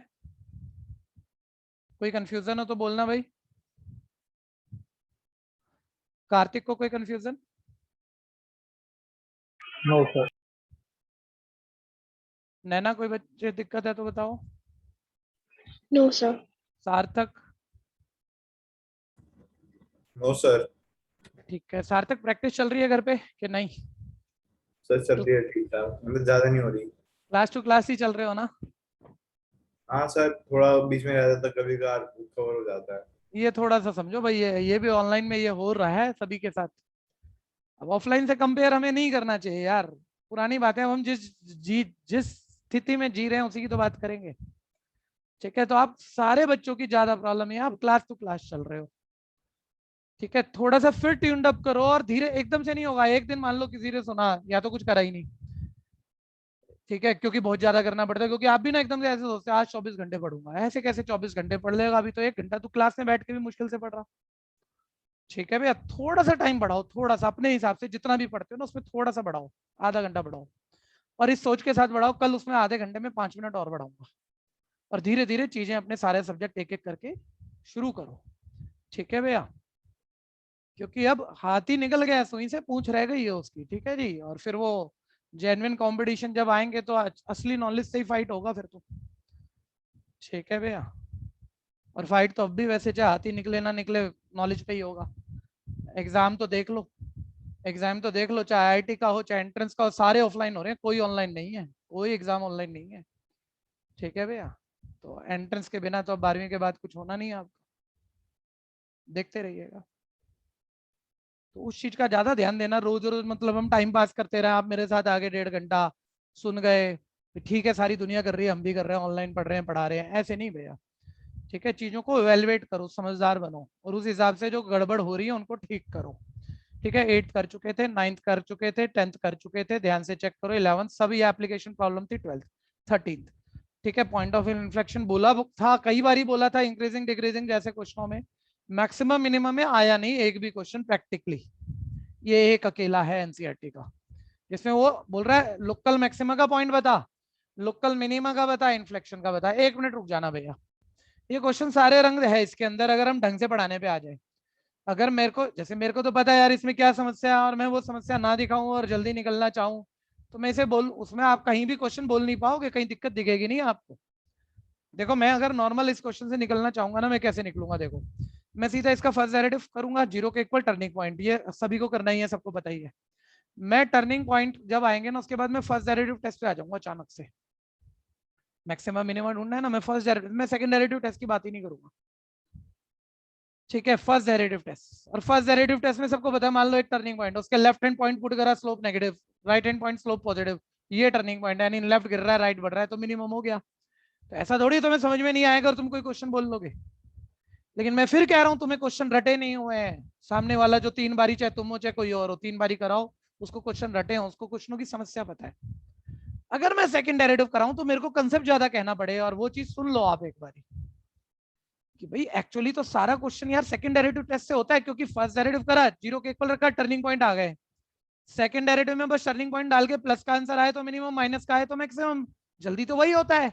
कितनी एप्लीकेशन कर ली, कितने क्वेश्चन कर लिए, आज तक सिर्फ एक क्वेश्चन में मैंने जब समझाया था, सिर्फ उस एक क्वेश्चन में पहली बारी बस मैंने फर्स्ट डेरिवेटिव टेस्ट समझाते हुए बोला था, यूज ही नहीं किया किसी भी क्वेश्चन में। तो सेकंड डेरिवेटिव टेस्ट ही करा है ना, तो तुम्हें रटा थोड़ी है, तुम सेकंड डेरिवेटिव टेस्ट जब बाद में जाओगे करोगे। अब भैया वो पॉइंट मान लो 3 टर्निंग पॉइंट आ गए आपके, कोई भी 3 टर्निंग पॉइंट आ गए, छोड़ो क्या क्या आ गए, आपने एक पर्टिकुलर टर्निंग पॉइंट डाला सेकंड डेरिवेटिव में, आपका सेकंड डेरिवेटिव में टर्निंग पॉइंट डालकर आंसर 0 आ गया, आंसर 0 आ गया आपका, तो सेकंड डेरिवेटिव टेस्ट फेल हो गया। इसका मतलब ये नहीं है कि वो इन्फ्लेक्शन पॉइंट है कि वहां ना इंक्रीज कर रहा ना डिक्रीज, ये बहुत बड़ी गलती होगी, ये बोला है, यूज आज तक नहीं हुआ, ये भी ध्यान रखना, और 1 या 2 बार ही बोला है। मैंने कहा कोई टर्निंग पॉइंट है, वो आपने सेकंड डेरिवेटिव निकाला, ध्यान से थ्योरी सुन लो, उसमें टर्निंग पॉइंट डाला, प्लस का है तो मिनिमम, माइनस का है तो मैक्सिमम, आप रट चुके हो। लेकिन मैं कह रहा हूं टर्निंग पॉइंट डालने पे वो 0 आ गया, इसका मतलब ये नहीं है कि वहां वो मैक्सिमम मिनिमम नहीं है, ये सेकंड डेरिवेटिव टेस्ट फेल हुआ आपका। फिर आप फर्स्ट डेरिवेटिव टेस्ट पे जाओ, फिर लेफ्ट हैंड पॉइंट डालो प्लस, राइट हैंड पॉइंट डालो माइनस, तो यानी ये मैक्सिमम है, उल्टा आ जाए तो मिनिमम है। हाँ लेकिन चांस की बात, left slope positive, right slope positive, तो सर टर्निंग पॉइंट तो है लेकिन लेफ्ट भी बढ़ रहा है राइट भी बढ़ रहा है, अब ये इन्फ्लेक्शन पॉइंट है। मतलब सेकंड डेरिवेटिव टेस्ट से अगर वो टर्निंग पॉइंट डालने पे 0 आ जाए तो ना मैक्सिमा ना मिनिमा ना इन्फ्लेक्शन, कुछ नहीं बता सकते, आपको फर्स्ट डेरिवेटिव पे जाना ही पड़ेगा और इसमें कहीं फेल होना है। ठीक है भैया, तो या तो आप समझदार बनो कि यार रटा भी नहीं, और रटेगा भी हर बच्चे को कैसे, इन्फ्लेक्शन पॉइंट पूछ लिया सर, तो इन्फ्लेक्शन में तो होगा ही ना कि एक तरफ बढ़ रहा है तो दूसरी तरफ भी बढ़ेगा, तो वहां सेकंड डेरिवेटिव टेस्ट फेल होना ही है, तो मैं सेकंड डेरिवेटिव टेस्ट शुरू भी नहीं करूंगा, मैं इसे सारे को ही फर्स्ट डेरिवेटिव टेस्ट से ही कर दूंगा। ठीक है, स्टार मार्क दे लेना, क्वेश्चन अच्छा है इस वजह से टीचर पूछते हैं इसे। ठीक है, सुनते रहना बातों को।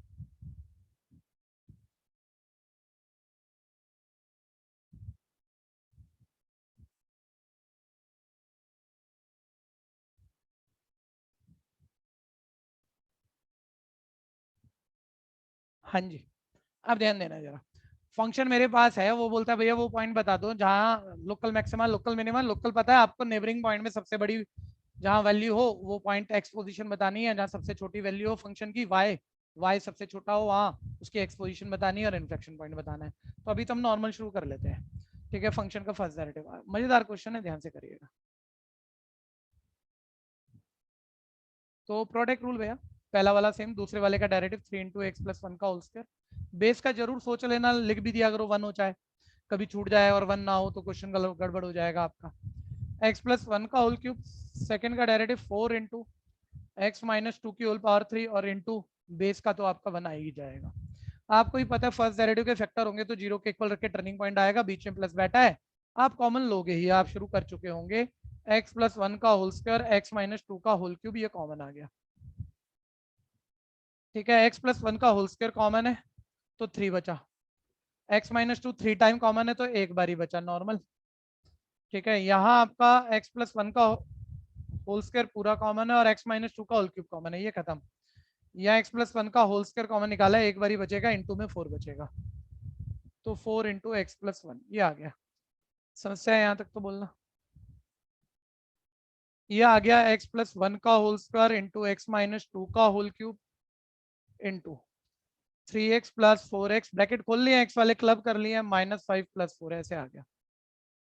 ये x प्लस 1 का होल स्क्वायर, x माइनस 2 का होल क्यूब और ये आ गया 7x माइनस 1। ठीक है भैया, फटाफट यहाँ तक पहुंचा दो जल्दी से।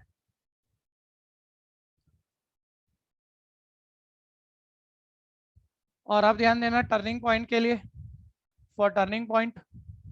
सर हाँ जी, आपने अब -5 लिखे हो, -6 आना चाहिए, 3 इंटू 2 होगा। -5 लिख दिया, -6 आना चाहिए।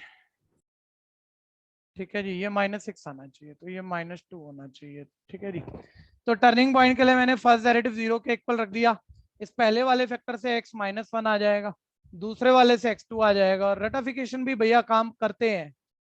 ठीक है, चाहे तो हम चेक करेंगे और उसने चेक करने को कहा है करेंगे, लेकिन आप याद करना कहीं ना कहीं कितनी बारी बोला है किसी फैक्टर की परफेक्ट इवन पावर हो, उससे जो टर्निंग पॉइंट निकलेगा वो इन्फ्लेक्शन पॉइंट होगा। लेकिन ये आप डायरेक्ट क्लेम मत कर देना, टीचर नंबर खा जाएगा, एमसीक्यू में तो बोल दो, अब डिस्क्रिप्टिव में तो करके दिखाओगे भाई क्यों है इन्फ्लेक्शन पॉइंट। ठीक है, तो ये इवन पावर से निकला टर्निंग पॉइंट है, ये -1, यही है एक्चुअली तो इन्फ्लेक्शन पॉइंट, यही है एक्चुअली तो इन्फ्लेक्शन पॉइंट। लेकिन मैं तो भैया अभी वो पूरा left hand point right hand point सारे डालते हुए चेक करने ही वाला हूँ। ठीक है भैया, ध्यान से सुनते रहना। ठीक, कर लो यहाँ तक कर लो, मेरे को मिटाना होगा फिर। तो मैं कह रहा हूँ किसी का मनो में मना नहीं करूंगा, क्योंकि बात तो गलत है नहीं, कोई बोले मैं तो सेकंड डेरिवेटिव करूंगा, लेकिन यार ये भी देख ले 3 चीजें चल रही हैं, 3 का प्रोडक्ट रूल लगाएगा, बात पूरी फैल जाएगी, क्योंकि पहले 2 सेम, तीसरे का डेरिवेटिव, फिर दूसरा तीसरा, पहला तीसरा सेम दूसरे का, फिर दूसरा तीसरा सेम, फिर पहले का, कितने सारी चीजें आ गई। फिर उसमें आप वो टर्निंग पॉइंट डालोगे, फिर वो फेल भी होगा। ठीक है भैया,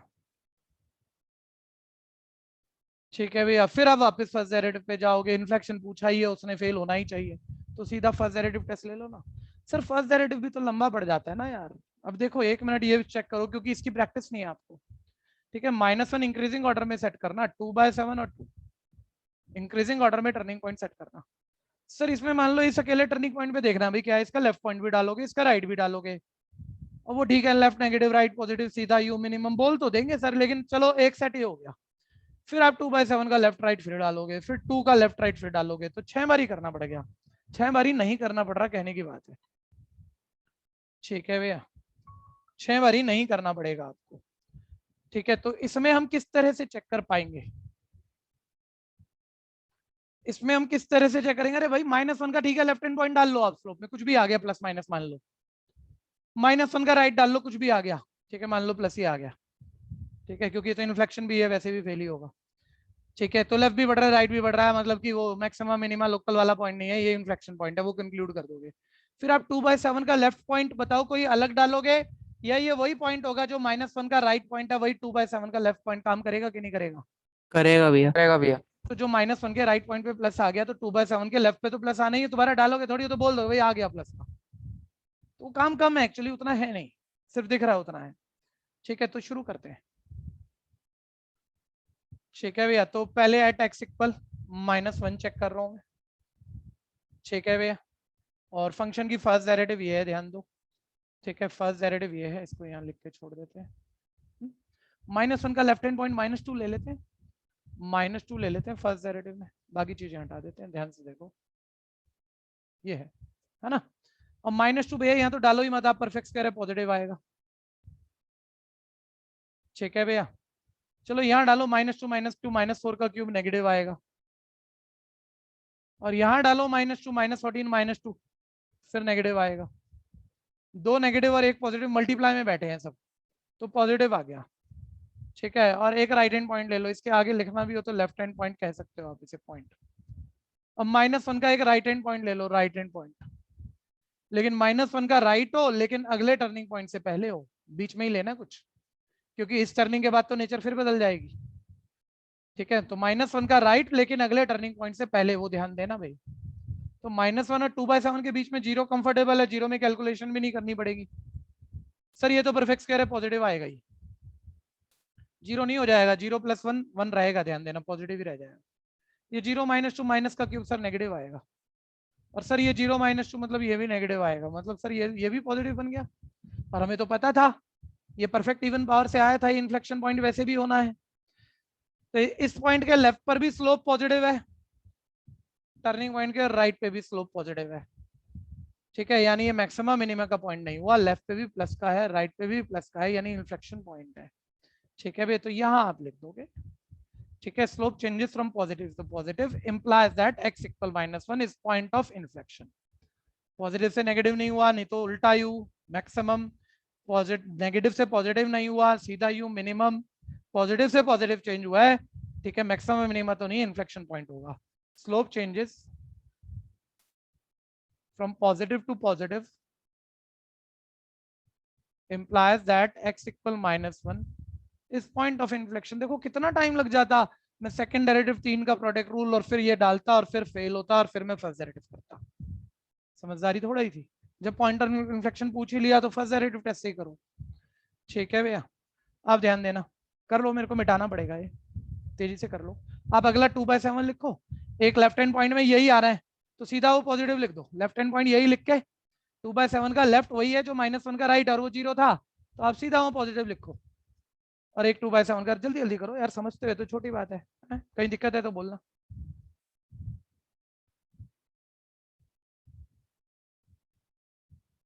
तुम में से वो बच्चे जिनको कभी ये लगता है सर कभी कभी ये हो रहा है, वैसे मैं बड़ा सीरियस नोट पे पढ़ रहा हूँ, क्लास चल रही होती है, मेरे को बीच में सुस्ती आ जाती है, मैं कभी कभी जब आपकी क्लास चल रही थी 15-20 मिनट सो गया था। बहुत अच्छा बच्चा, कोई कमी नहीं है, सो गया था सर, कई बार ही हो गया, अब तो आदत सी बन गई। ठीक है, तो भाई वीडियो खोल लिया करो अपने आप ही, कोई नहीं देख रहा, मैं भी नहीं देख रहा, मेरा पूरा पढ़ाने में ध्यान है। ठीक है, लेकिन कभी कभी हम देख भी लिया करेंगे, आपको भी रहेगा देख रहे हैं, तो फिर वो चीजें खत्म हो जाएंगी। ठीक है, कंपलसरी तो नहीं करेंगे हम किसी के लिए भी, लेकिन फिर भी अपने हिसाब से चीजें आपको यूज कर लेनी चाहिए। खैर नेक्स्ट ध्यान दो, अगला हम 2/7 पर चेक कर रहे हैं, 2/7 पे। ठीक है, 2/7 का लेफ्ट पॉइंट वही है जो -1 का राइट पॉइंट है जो कि 0 है, और उस पर हमने ऑलरेडी निकाल लिया था स्लोप पॉजिटिव है, वो तो हम कॉपी मार देंगे। ठीक है, लेफ्ट हैंड पॉइंट क्लियर कर लेना, थोड़ा क्लियर लिखना भैया। राइट हैंड पॉइंट 2/7 का राइट पॉइंट अगले टर्निंग पॉइंट से पहले पहले लेना, 1 आ गया। ठीक है, 1 आ गया है ना, हाँ तो 1 डाल लेते हैं। स्लोप क्यों मिटा दिया यार मैंने, स्लोप बोलो यार, कोई बोलो स्लोप क्या था इसका, स्लोप क्या था, कोई तो बोल दो यार, ऐसे मत करो यार, ये गलत बात है यार। तुम क्या सोच रहे हो, तुम नहीं बताओगे तो हम लिखेंगे नहीं। खैर छोड़ो, सर 1 डाल लो। ठीक है, तो 1 डालेंगे, देखो 1 परफेक्ट स्क्वायर है, पॉजिटिव आएगा। 1 - 2/7 में ये 1 से छोटा नंबर है, बड़ा पॉजिटिव है, पॉजिटिव आएगा। 1 - 2 -1 नेगेटिव आएगा, मतलब स्लोप नेगेटिव है। ठीक है भैया, सर पॉजिटिव से नेगेटिव हो गया, यानी इसके बाद मतलब रफ ग्राफ है लेकिन काम चल रहा है तुम्हारा, लेफ्ट पे पॉजिटिव था, राइट पे गिर गया सर, यानी ये लोकल मैक्सिमा का पॉइंट आ गया, यानी यहाँ आप लिख दोगे slope changes from positive to negative. ठीक है भैया, ठीक है, 1 मिनट यहाँ ना, अगले पे हम मत भाग रहा, आज एक बड़ी जबरदस्त बात करेंगे, बहुत ही अनोखी फन्ने काम वाली बात करेंगे, देखते हैं कितने बच्चे उस चीज को फील में ले जाएंगे। ठीक है, तीसरा मत करना, क्वेश्चन निकालना कोई बहुत बड़ी बात नहीं, हो जाएगा, हो चुका ऑलरेडी। पॉजिटिव टू नेगेटिव है, यानी कि पॉजिटिव टू नेगेटिव तो आप सोचते हैं ना, इधर बढ़ रहा है उधर गिर रहा है, तो मैक्सिमम हो गया। implies that x = 2/7 is point of local, absolute नहीं बताया, ये नेबरिंग पॉइंट में जितने भी आजू बाजू के पॉइंट है उनमें सबसे बड़ा वैल्यू है, और 2/7 पे है तो वो लोकल मैक्सिमा का पॉइंट है 2/7। x = 2/7 is point of local maxima। ठीक है भैया, ऐसा हो गया। ठीक है, लेकिन एक मिनट रुकना भाई, सारे रुक जाओ, मजेदार बात है, ध्यान से सुनना। ऐसे मैंने कहा था रीजन करूंगा, लेकिन अब मेरा कोई मन नहीं रहा मैं रीजन कर दूं, अभी भी है नहीं, अभी भी कोई मन नहीं है कि मैं मतलब बैच में से आधे बच्चों को किसी बात पे कंफ्यूज कर दूं तो मैं ऐसी स्टेटमेंट बोलूं क्यों? मेरे को बोलनी नहीं चाहिए, छुपा लेनी चाहिए, मेरे को कहना ही चाहिए रट लो भाई। लेकिन फिर भी चलो बात करते हैं आज। एक मिनट देखना भैया, ये जो फंक्शन इस तरह के फंक्शन होते हैं, ये कोई टर्निंग पॉइंट है, देखो मान लो ये एक्सेस है, ऐसा मान लो आप, ये सी है, इस तरफ आप देख रहे हो स्लोप बढ़ रहा है, इस तरफ आप देख रहे हो स्लोप गिर रहा है। मैं कह रहा हूं स्लोप का भी तो बढ़ने घटने का रेट होता है। फंक्शन की फर्स्ट डेरिवेटिव अगर स्लोप है, साइंस वाले तो ये बात तो कम से कम अच्छे से जानते हैं, और इतनी साइंस आप सबने 10th तक पढ़ी है, मतलब ये नहीं है कि आप कॉमर्स वाले हो तो आप समझते नहीं हो। अरे स्लोप का भी तो चेंज, एक्सेलरेशन तो 9th क्लास में पढ़ लिया आपने, उसके लिए तो आपको 10th में जाने की भी जरूरत नहीं थी। स्लोप का भी चेंज, स्लोप में भी तो चेंज हो रहा है ना, स्लोप फंक्शन की फर्स्ट डेरिवेटिव एक्स में चेंज कर देने से जो वाई में जो चेंज आ रहा है। ठीक है, अब आप सोचो स्लोप भी तो चेंज हो रहा है, वो उसका सेकंड डेरिवेटिव है। Second derivative actually changes of slope होता है। अगर फर्स्ट डेरिवेटिव स्लोप है और किसी चीज का डेरिवेटिव उसके चेंजेस हैं, तो ये स्लोप के चेंजेस हैं, सेकंड डेरिवेटिव। ठीक है, मैं ये कह रहा हूं ये जो स्लोप है, मैं अब स्लोप यहां बढ़ रहा है यहां घट रहा है, स्लोप के चेंजेस की बात कर रहा हूं, स्लोप की बात नहीं कर रहा। बल्कि ऐसे बोलो स्लोप बढ़ रहा है घट रहा है भी वर्ड अच्छे नहीं है, ये भी कंफ्यूजिंग वर्ड है। यहाँ स्लोप पॉजिटिव है, ऐसे बोलो, बढ़ रहा है घट रहा है गलत शब्द है। यहाँ स्लोप की वैल्यू पॉजिटिव है, यहाँ स्लोप की वैल्यू नेगेटिव है, ये कह रहे हैं। लेकिन अब कोई बताना, जैसे ये कर्व बना तो इसमें जो स्लोप का चेंज रेट है, स्लोप का चेंज रेट सेकंड डेरिवेटिव इस पूरे कर्व पे बढ़ता हुआ है या घटता हुआ है? पूरे कर्व पे, पूरे पे एक भी बता दो। आप सेकंड डेरिवेटिव टेस्ट की रीजन कहीं एक बारी हो रही थी ना बात, मैंने कहा बताऊंगा, ये वो रीजन है। आप में से एक को भी नहीं पता इस वक्त। पहले बढ़ रहा है फिर घट हुआ रहा है है। भैया, पहले बढ़ रहा है फिर घट रहा है। कुछ घट नहीं रहा है आता, हर वक्त घट रहा है स्लोप का चेंजिंग रेट। भाई कैसा साइंस वाला, अशोक तो शायद साइंस वाला ही बच्चा है, हर वक्त घट रहा है। किसी भी पॉइंट पे स्लोप का चेंजिंग रेट यहाँ बढ़ नहीं रहा। अब तो इसको यहाँ छोड़ दे, ऐसे देखता रहेगा नहीं देखेगा, और मैं कोई मतलब मैथमेटिकली प्रूफ करूँ उसको भी छोड़ दे। मैं कह रहा हूँ एक पत्थर है, आपने एक पत्थर लिया, अशोक भाई तू मेरे साथ रही हो, तू बोलियो, तूने पत्थर पूरी जान से ऊपर फेंक दिया। ठीक है, अब बता अगर इसका स्लोप का चेंजिंग रेट कर्व बनाते हुए लगभग ऊपर जाता है और कर्व बनाते बनाते नीचे आ जाता है। अगर इसका स्लोप की बात नहीं कर रहे हम, इस कर्व का चेंजिंग रेट अगर बढ़ता ही हुआ है तो ना तो इसे कभी रुकना चाहिए और ना कभी इसे नीचे आना चाहिए। अगर आपके किसी स्पीड की बात करो, स्पीड बढ़ती जा रही है और आप ऊपर जा रहे हो, तो ऊपर जाते जाओगे ना, फिर नीचे क्यों आओगे भाई आप? स्पीड तो है, ऊपर तो जा रहे हो, लेकिन जो उसका चेंजिंग रेट है ना वो पिछले वाले स्पीड से थोड़ा सा हल्का सा कम, इसलिए उसे किसी मोमेंट पे जाके रुकना पड़ा हाँ जी और भैया। इसलिए वो वापस घूम गया। ये समझ में आया कि नहीं आया? हाँ जी भैया आ गया। अशोक को आया? तुम छोड़ यार, अशोक को आया, तू तो समझ लेगा। हाँ जी भैया। हाँ ये थी बड़ी मूवमेंट, तो ये मैं कहाँ आपको शुरू में दे देता, आप गोल गोल घूम जाते। तो वो था यार, टर्निंग पॉइंट आ गया, टर्निंग पॉइंट है ठीक है, वहां स्लोप जीरो है लेकिन स्लोप का चेंजिंग रेट जीरो नहीं है भाई। तो स्लोप का चेंजिंग रेट सेकंड डेरिवेटिव, उसमें टर्निंग पॉइंट डाला, नेगेटिव आंसर आ गया। अब नेगेटिव का मतलब क्या है? वो पत्थर वाला एग्जांपल लेना। नेगेटिव का मतलब क्या है कि यार वो पूरा मैक्सिमम तक गया और फिर गया नीचे आया, तो इसका मतलब वो स्लोप का चेंजिंग रेट ना घट रहा था, जब भी उसे रुकना पड़ा और जब भी वो वापस गया। ठीक है, तो ये यानी कि उल्टा यू बनेगा ही बनेगा, उस केस में उल्टा यू बनेगा ही बनेगा, और इसलिए टर्निंग पॉइंट पे मैक्सिमम होगा। मैंने आपको ये भी कहा था पूरी गूगल सर्च मार लेना, आपको इसका रीजन आराम से ढूंढ के मिल जाए, किसी भी फन्ने कहां से टीचर से सुनना। ठीक है, ये रीजन है और इसी का कन्वर्स मिनिमम है, ऐसे ही सोच लेना। ठीक है, लेकिन फील है, मतलब राइटिंग करने बैठ गए तो तकलीफ में आ जाओगे। नेक्स्ट, अच्छा सारे हो गए? नहीं, अभी एक रह गया ना, अभी तीसरा पॉइंट रह गया 2, उस पर भी चेक कर देते हैं। एट एक्स इक्वल टू,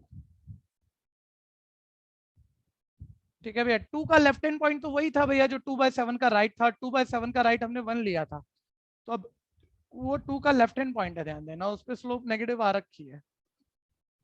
ठीक है भैया, अब एक 2 का राइट हैंड पॉइंट ले लो, 2 का राइट हैंड 3 ले लो, फंक्शन के स्लोप में 3 पुट कर लो, जो कि आपका स्लोप में फिर लिख दूं एक बारी, ये था ठीक है भैया 3 पुट कर लो, तो ये तो पॉजिटिव है पहला फैक्टर। ये 3 बड़ा है 2/7 तो 1 से छोटा ही होता है, यानी ये भी पॉजिटिव है, प्लस का नंबर बड़ा है। 3 - 2 सर ये भी पॉजिटिव है, और सर 3 पॉजिटिव यानी पॉजिटिव है। Slope negative to positive change हो रहा है सर, ठीक है, slope negative to positive change हो रहा है। ठीक है भैया, अब ध्यान देना, आपने कोई पत्थर ऐसे नीचे पहाड़ पे खड़ा होके ऐसे फेंका कि स्लोप बनाते हुए ऐसे वापस ऊपर चला गया, यानी हर वक्त उसके नीचे गिरने की स्पीड बढ़ती जा रही थी, नहीं तो वो ऊपर जा नहीं सकता था कर्व मार के। ठीक है भैया, यानी उससे ऑलवेज ये सीधा यू बनेगा और वो टर्निंग पॉइंट में मिनिमम होगा। ये वो सेकंड डेरिवेटिव की रीजनिंग बोल रहा हूँ मैं। ठीक है भैया, अब आप ध्यान से सुनो, slope negative to positive change हो गया। ठीक है, यानी ये यहाँ पर क्या है, अभी तो फर्स्ट डेरिवेटिव से सोचो, नेगेटिव टू पॉजिटिव यानी सीधा यू है, मिनिमम है ना। ठीक है, तो at x equal to function is minimum. ठीक है भैया, और यही लोकल मिनिमम का पॉइंट है, मिनिमम लिख देना। समझता है तो बोलो।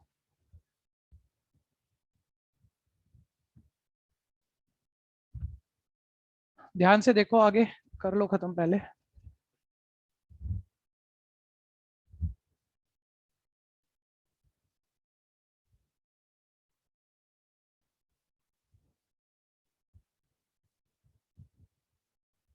हाँ जी, चेक करो बच्चों, 30 एक स्किप हो गया, 14 देखेंगे।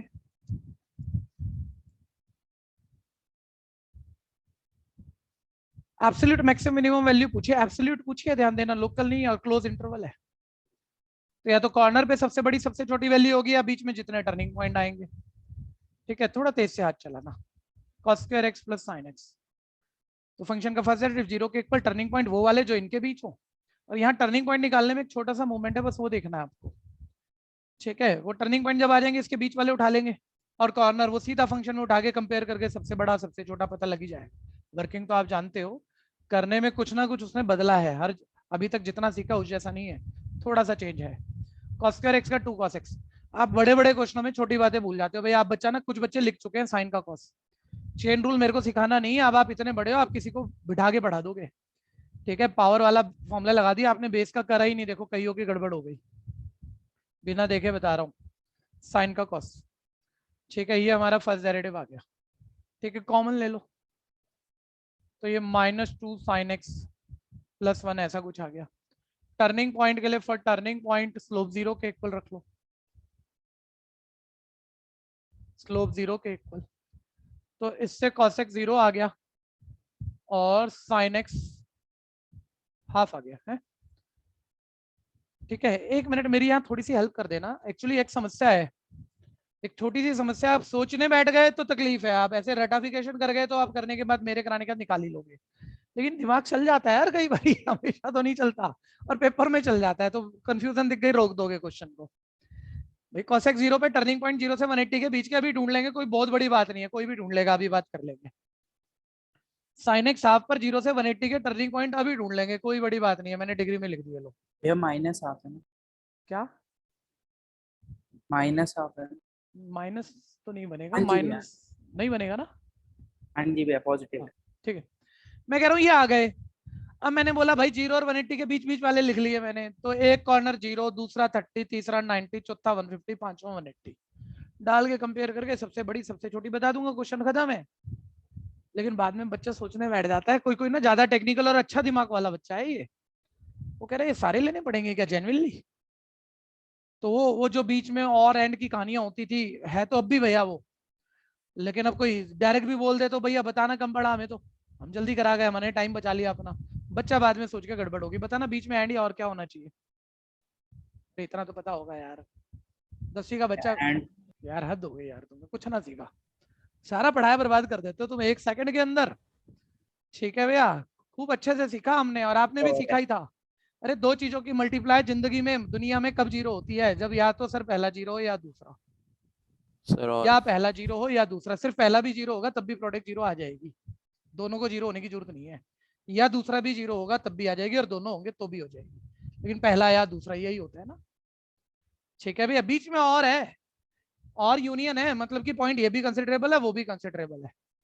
ठीक है भैया, तो बात मतलब उतना मेरे को नहीं लगता ज्यादा बच्चा कोई सोचता है यहाँ पर, फिर भी ठीक कह दी।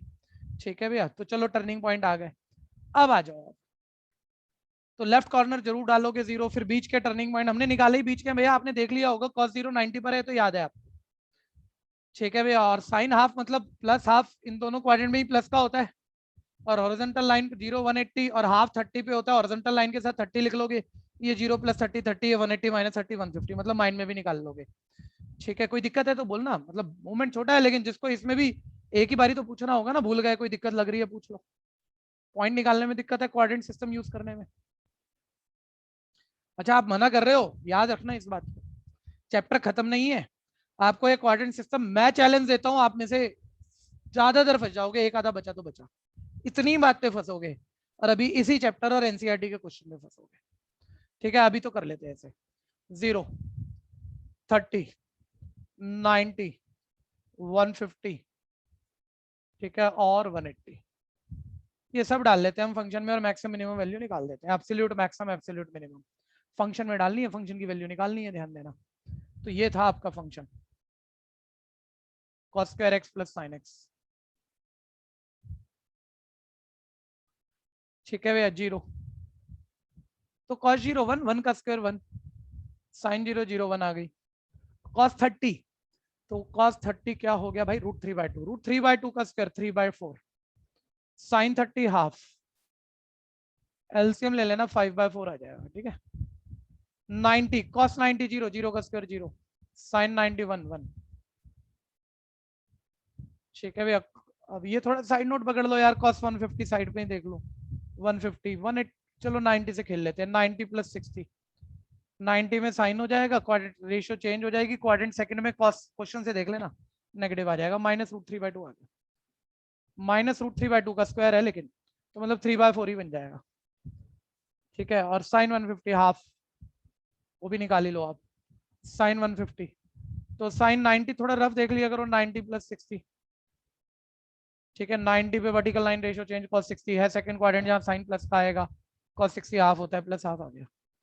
ठीक है भैया, ये ना थोड़ा जल्दी में ऐसे बोल देते हैं, लेकिन कभी कभी बहुत अच्छे बच्चों को भी कोई दिक्कत है होती है, पूछ लो, कहीं अटक गए पूछ लो। 180, ठीक है, cos 180 आपको याद होना चाहिए, बहुत यूज हुआ इस चैप्टर में, कई बार टर्निंग पॉइंट में यूज हुआ, cos 180 -1 होता है, रट के रख लो, कहाँ निकालते रहोगे, अभी भी बहुत यूज होगा इसके बाद भी। और sin 180 या 180 के मल्टीपल पर 0 होता है, sin 0 sin 180 sin 360 0 होता है, ये तो याद होना चाहिए आपको। उसने एब्सोल्यूट मैक्सिमम वैल्यू पूछी है भैया, जो कि 5/4 यानी 1.125 है, ये एब्सोल्यूट मैक्सिमम वैल्यू है। उसने एब्सोल्यूट मिनिमम वैल्यू पूछी है, एब्सोल्यूट मिनिमम वैल्यू, ठीक है भैया, जो कि 3 जगह आपको 1 दिख रही है, तो आप वो अलग से लिख ही देना, मतलब कहाँ कहाँ है ये तो नहीं पूछा होगा, बस मैक्सिमम मिनिमम पूछ ही रहा है, तो बस वो एक अलग से ही लिख देना, एब्सोल्यूट मैक्सिमम वैल्यू जो है 5/4 है। अब अलग अलग पॉइंट पर उसको छोड़ो, बड़ी वैल्यू ये है, और एब्सोल्यूट मिनिमम वैल्यू 1 है। ठीक है, कोई दिक्कत है तो बोलो।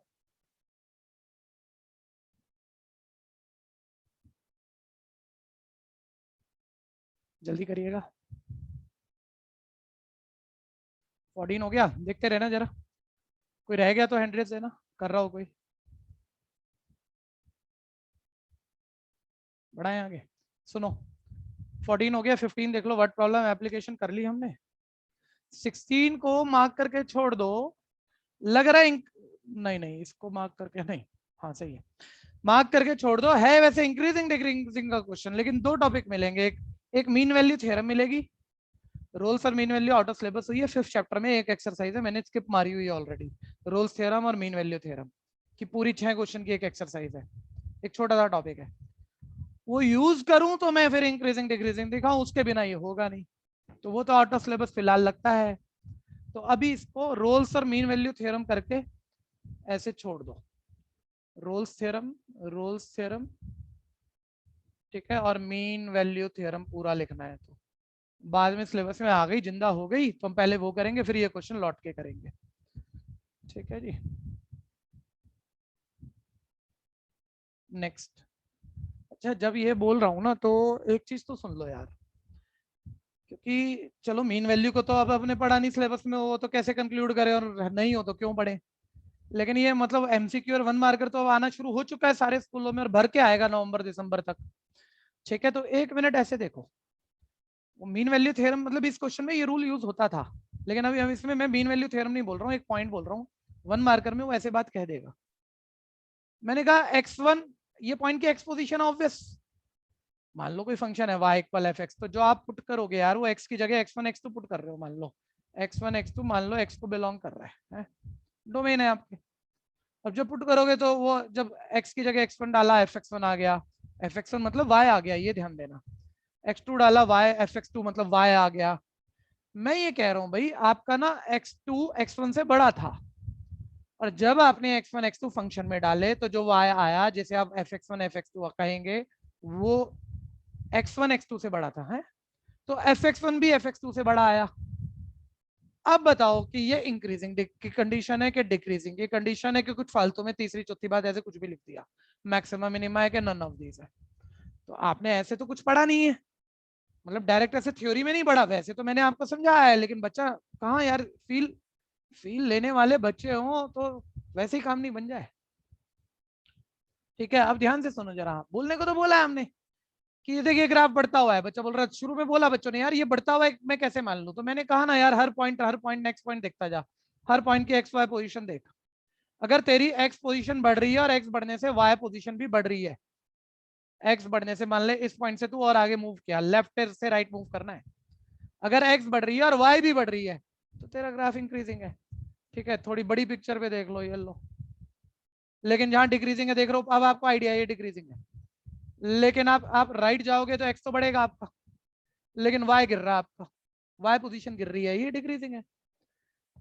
तो मैं कह रहा हूँ एक्स के घटने से वाई भी घट जाए या एक्स के बढ़ने से वाई भी घट जाए, सेम सेम बात हो जाए, ये इंक्रीजिंग होता है, ये इंक्रीजिंग होता है। लेकिन एक्स तो बढ़ रहा है लेकिन वाई घट जाए, उल्टा हो जाए, मतलब या बढ़ रहा है को छोड़ो ना, बढ़ रहा है को घट रहा है, क्या दूं, इधर घट रहा है लेकिन उधर बढ़ जाए वाई, उल्टा पुल्टा हो जाए, एक के बढ़ने से दूसरा घट जाए या एक के घटने से दूसरा बढ़ जाए, तो ये डिक्रीजिंग होता है। और ये सोचना, रटना मत, रटने की जरूरत नहीं है। ठीक है भाई, लेफ्ट टू राइट क्यों राइट टू लेफ्ट बोल लो यार, राइट टू लेफ्ट बोल लो, मतलब ऐसे ही क्यों जाओगे, ऐसे बोल लो। एक मिनट देखो, ये ग्राफ है, ये तो इंक्रीजिंग है ना, इंक्रीजिंग वाला ग्राफ है ना, मैंने बोला एक्स बढ़ रहा है तो देखो वाई भी बढ़ ही रहा है, देखो वाई बढ़ रहा है, तो उल्टा मतलब राइट से लेफ्ट मूव कर जा, एक्स घट रहा है तो वाई घट रहा है, तो इंक्रीजिंग ही, तो बढ़ने से बढ़ रहा है या घटने से घट रहा है, एक लिखा है मैंने अभी इंक्रीजिंग है। लेकिन यहाँ एक्स बढ़ा वाई गिरा, या ऐसे मूव कर, ठीक है भैया, ये एक्स बढ़ा वाई गिरा, ऐसे एक्स घटा वाई बढ़ा, उल्टा पुल्टा हो जाए तो वो डिक्रीजिंग होता है। तो ये लिख लेना, ये एमसीक्यू में खेल लेगा आपका टीचर। ठीक है भैया, मैं बहुत अच्छे से बता दूं एमसीक्यू में समस्या क्या होती है। देखिए बहुत सारा टीचर बनाता है पेपर, मतलब खुद हाथ से लिखता है, एमसीक्यू नहीं लिख पाएगा यार, 4 ऑप्शन देनी है, वो क्या मतलब एक क्वेश्चन सेट करेगा पहले, फिर उसकी एक सही ऑप्शन और गलत वाली 3 आजू बाजू की ढूंढनी होती है, मतलब जो मर्जी नहीं लिखनी होती, जो बच्चा अगर गलत करे तो क्या गलत है वो लिखनी होती है, कोई नहीं बनाता ऐसे क्वेश्चन। ऐसे क्वेश्चन होते क्या है, बच्चों को 1 मार्कर क्वेश्चन दिए, कैसे बनते हैं, प्रीवियस सॉल्यूशन, बच्चों के सॉल्यूशन से बनते हैं।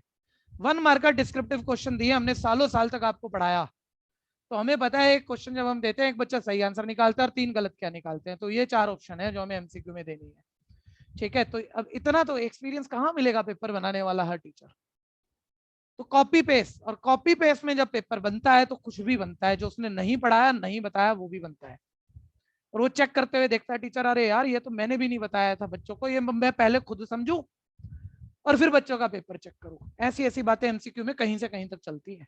ठीक है, तो एमसीक्यू की लाइन लेंथ नहीं होती, कभी कभी मैं कह रहा हूँ 99% आएगी, आप जो पढ़ रहे हो उसी पर आएगी, लेकिन कभी कभी कोई लाइन लेंथ नहीं होती।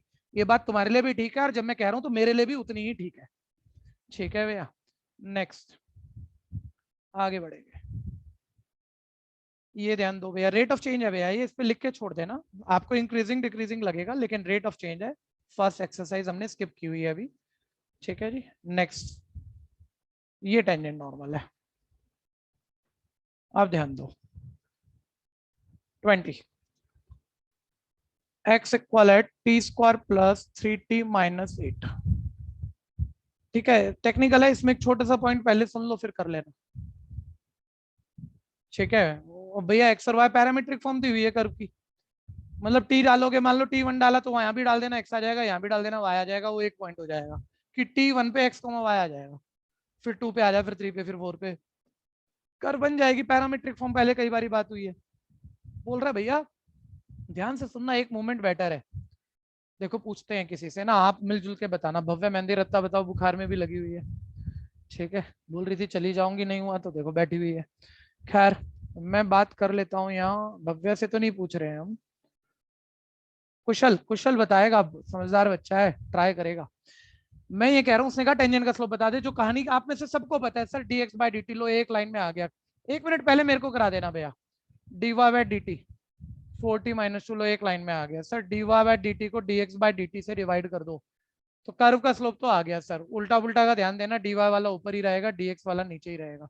सर ये कर्व का स्लोप है, उसने बस पॉइंट पुट करो, टेंजेंट का स्लोप आ जाएगा। भाई पॉइंट तो x, y होता है।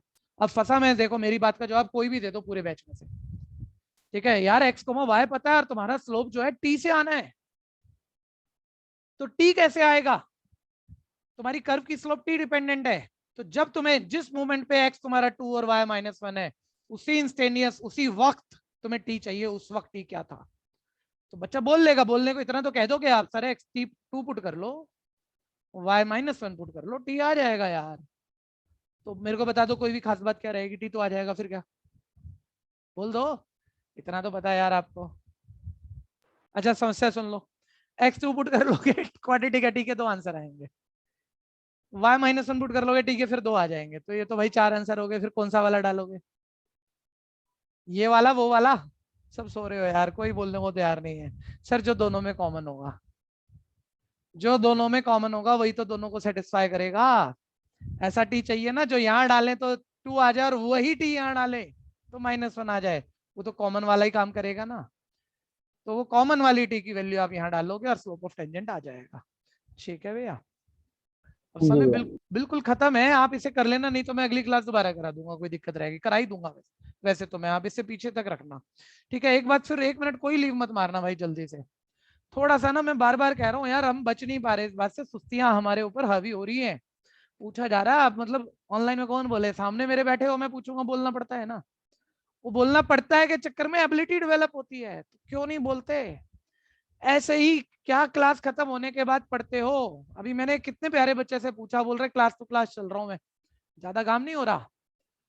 ठीक है भाई, कम से कम होमवर्क दोबारा कर ले, कम से कम एक बार ईमानदारी से सारा बच्चा जाने से पहले बता दो कितना बच्चा रेगुलर बेस पे दोबारा इसे रिपीट कर रहा है। झूठ मत बोलना, बस रेगुलर बेस पे दोबारा रिपीट कर रहा है, एक आधी बारी छूटा कोई बात नहीं, वैसे करता है। सबमिट कराया नहीं कराया को छोड़ो, करता है। सच बताना, झूठ बोलने से कुछ होना नहीं है, कुछ भी नहीं होना है, मैं तो सबके नाम भी नहीं पढ़ पाऊंगा। ठीक है भैया, कितने हुए देखो, 12th बोर्ड है आपकी, आपकी जिंदगी का टर्निंग पॉइंट है, इससे कैरियर सेट होना आप आपका। अब ये कोई पढ़ाई पढ़ने के लिए नहीं पढ़ रहे आप ये। ठीक है भैया, तो 34 बच्चा है अभी 56 में से, मतलब फिर वही लगभग 50% से थोड़ा सा ही ज्यादा है। दोबारा करो होमवर्क सबमिट बनाने की, मतलब एक कोई तो लेवल डालोगे ना, मम्मी पापा को कह दो रोज होमवर्क चेक करा करो। ठीक है, कह दो उन्हें। ठीक है, या फिर वो मेरे पास सबमिट कराया करो।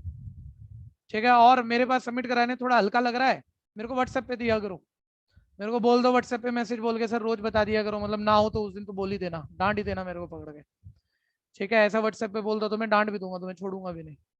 ठीक है, काम करो, ऐसे नहीं चलेगा। गुड बाय, मिलेंगे अगली क्लास। हाँ बोल दे भाई, बोल दे जल्दी, बोल दे। 1-2 दिन नहीं सबमिट कर पाऊंगा होमवर्क क्योंकि एग्जाम। हाँ वो कोई नहीं चलेगा मेरे भाई, चलेगा।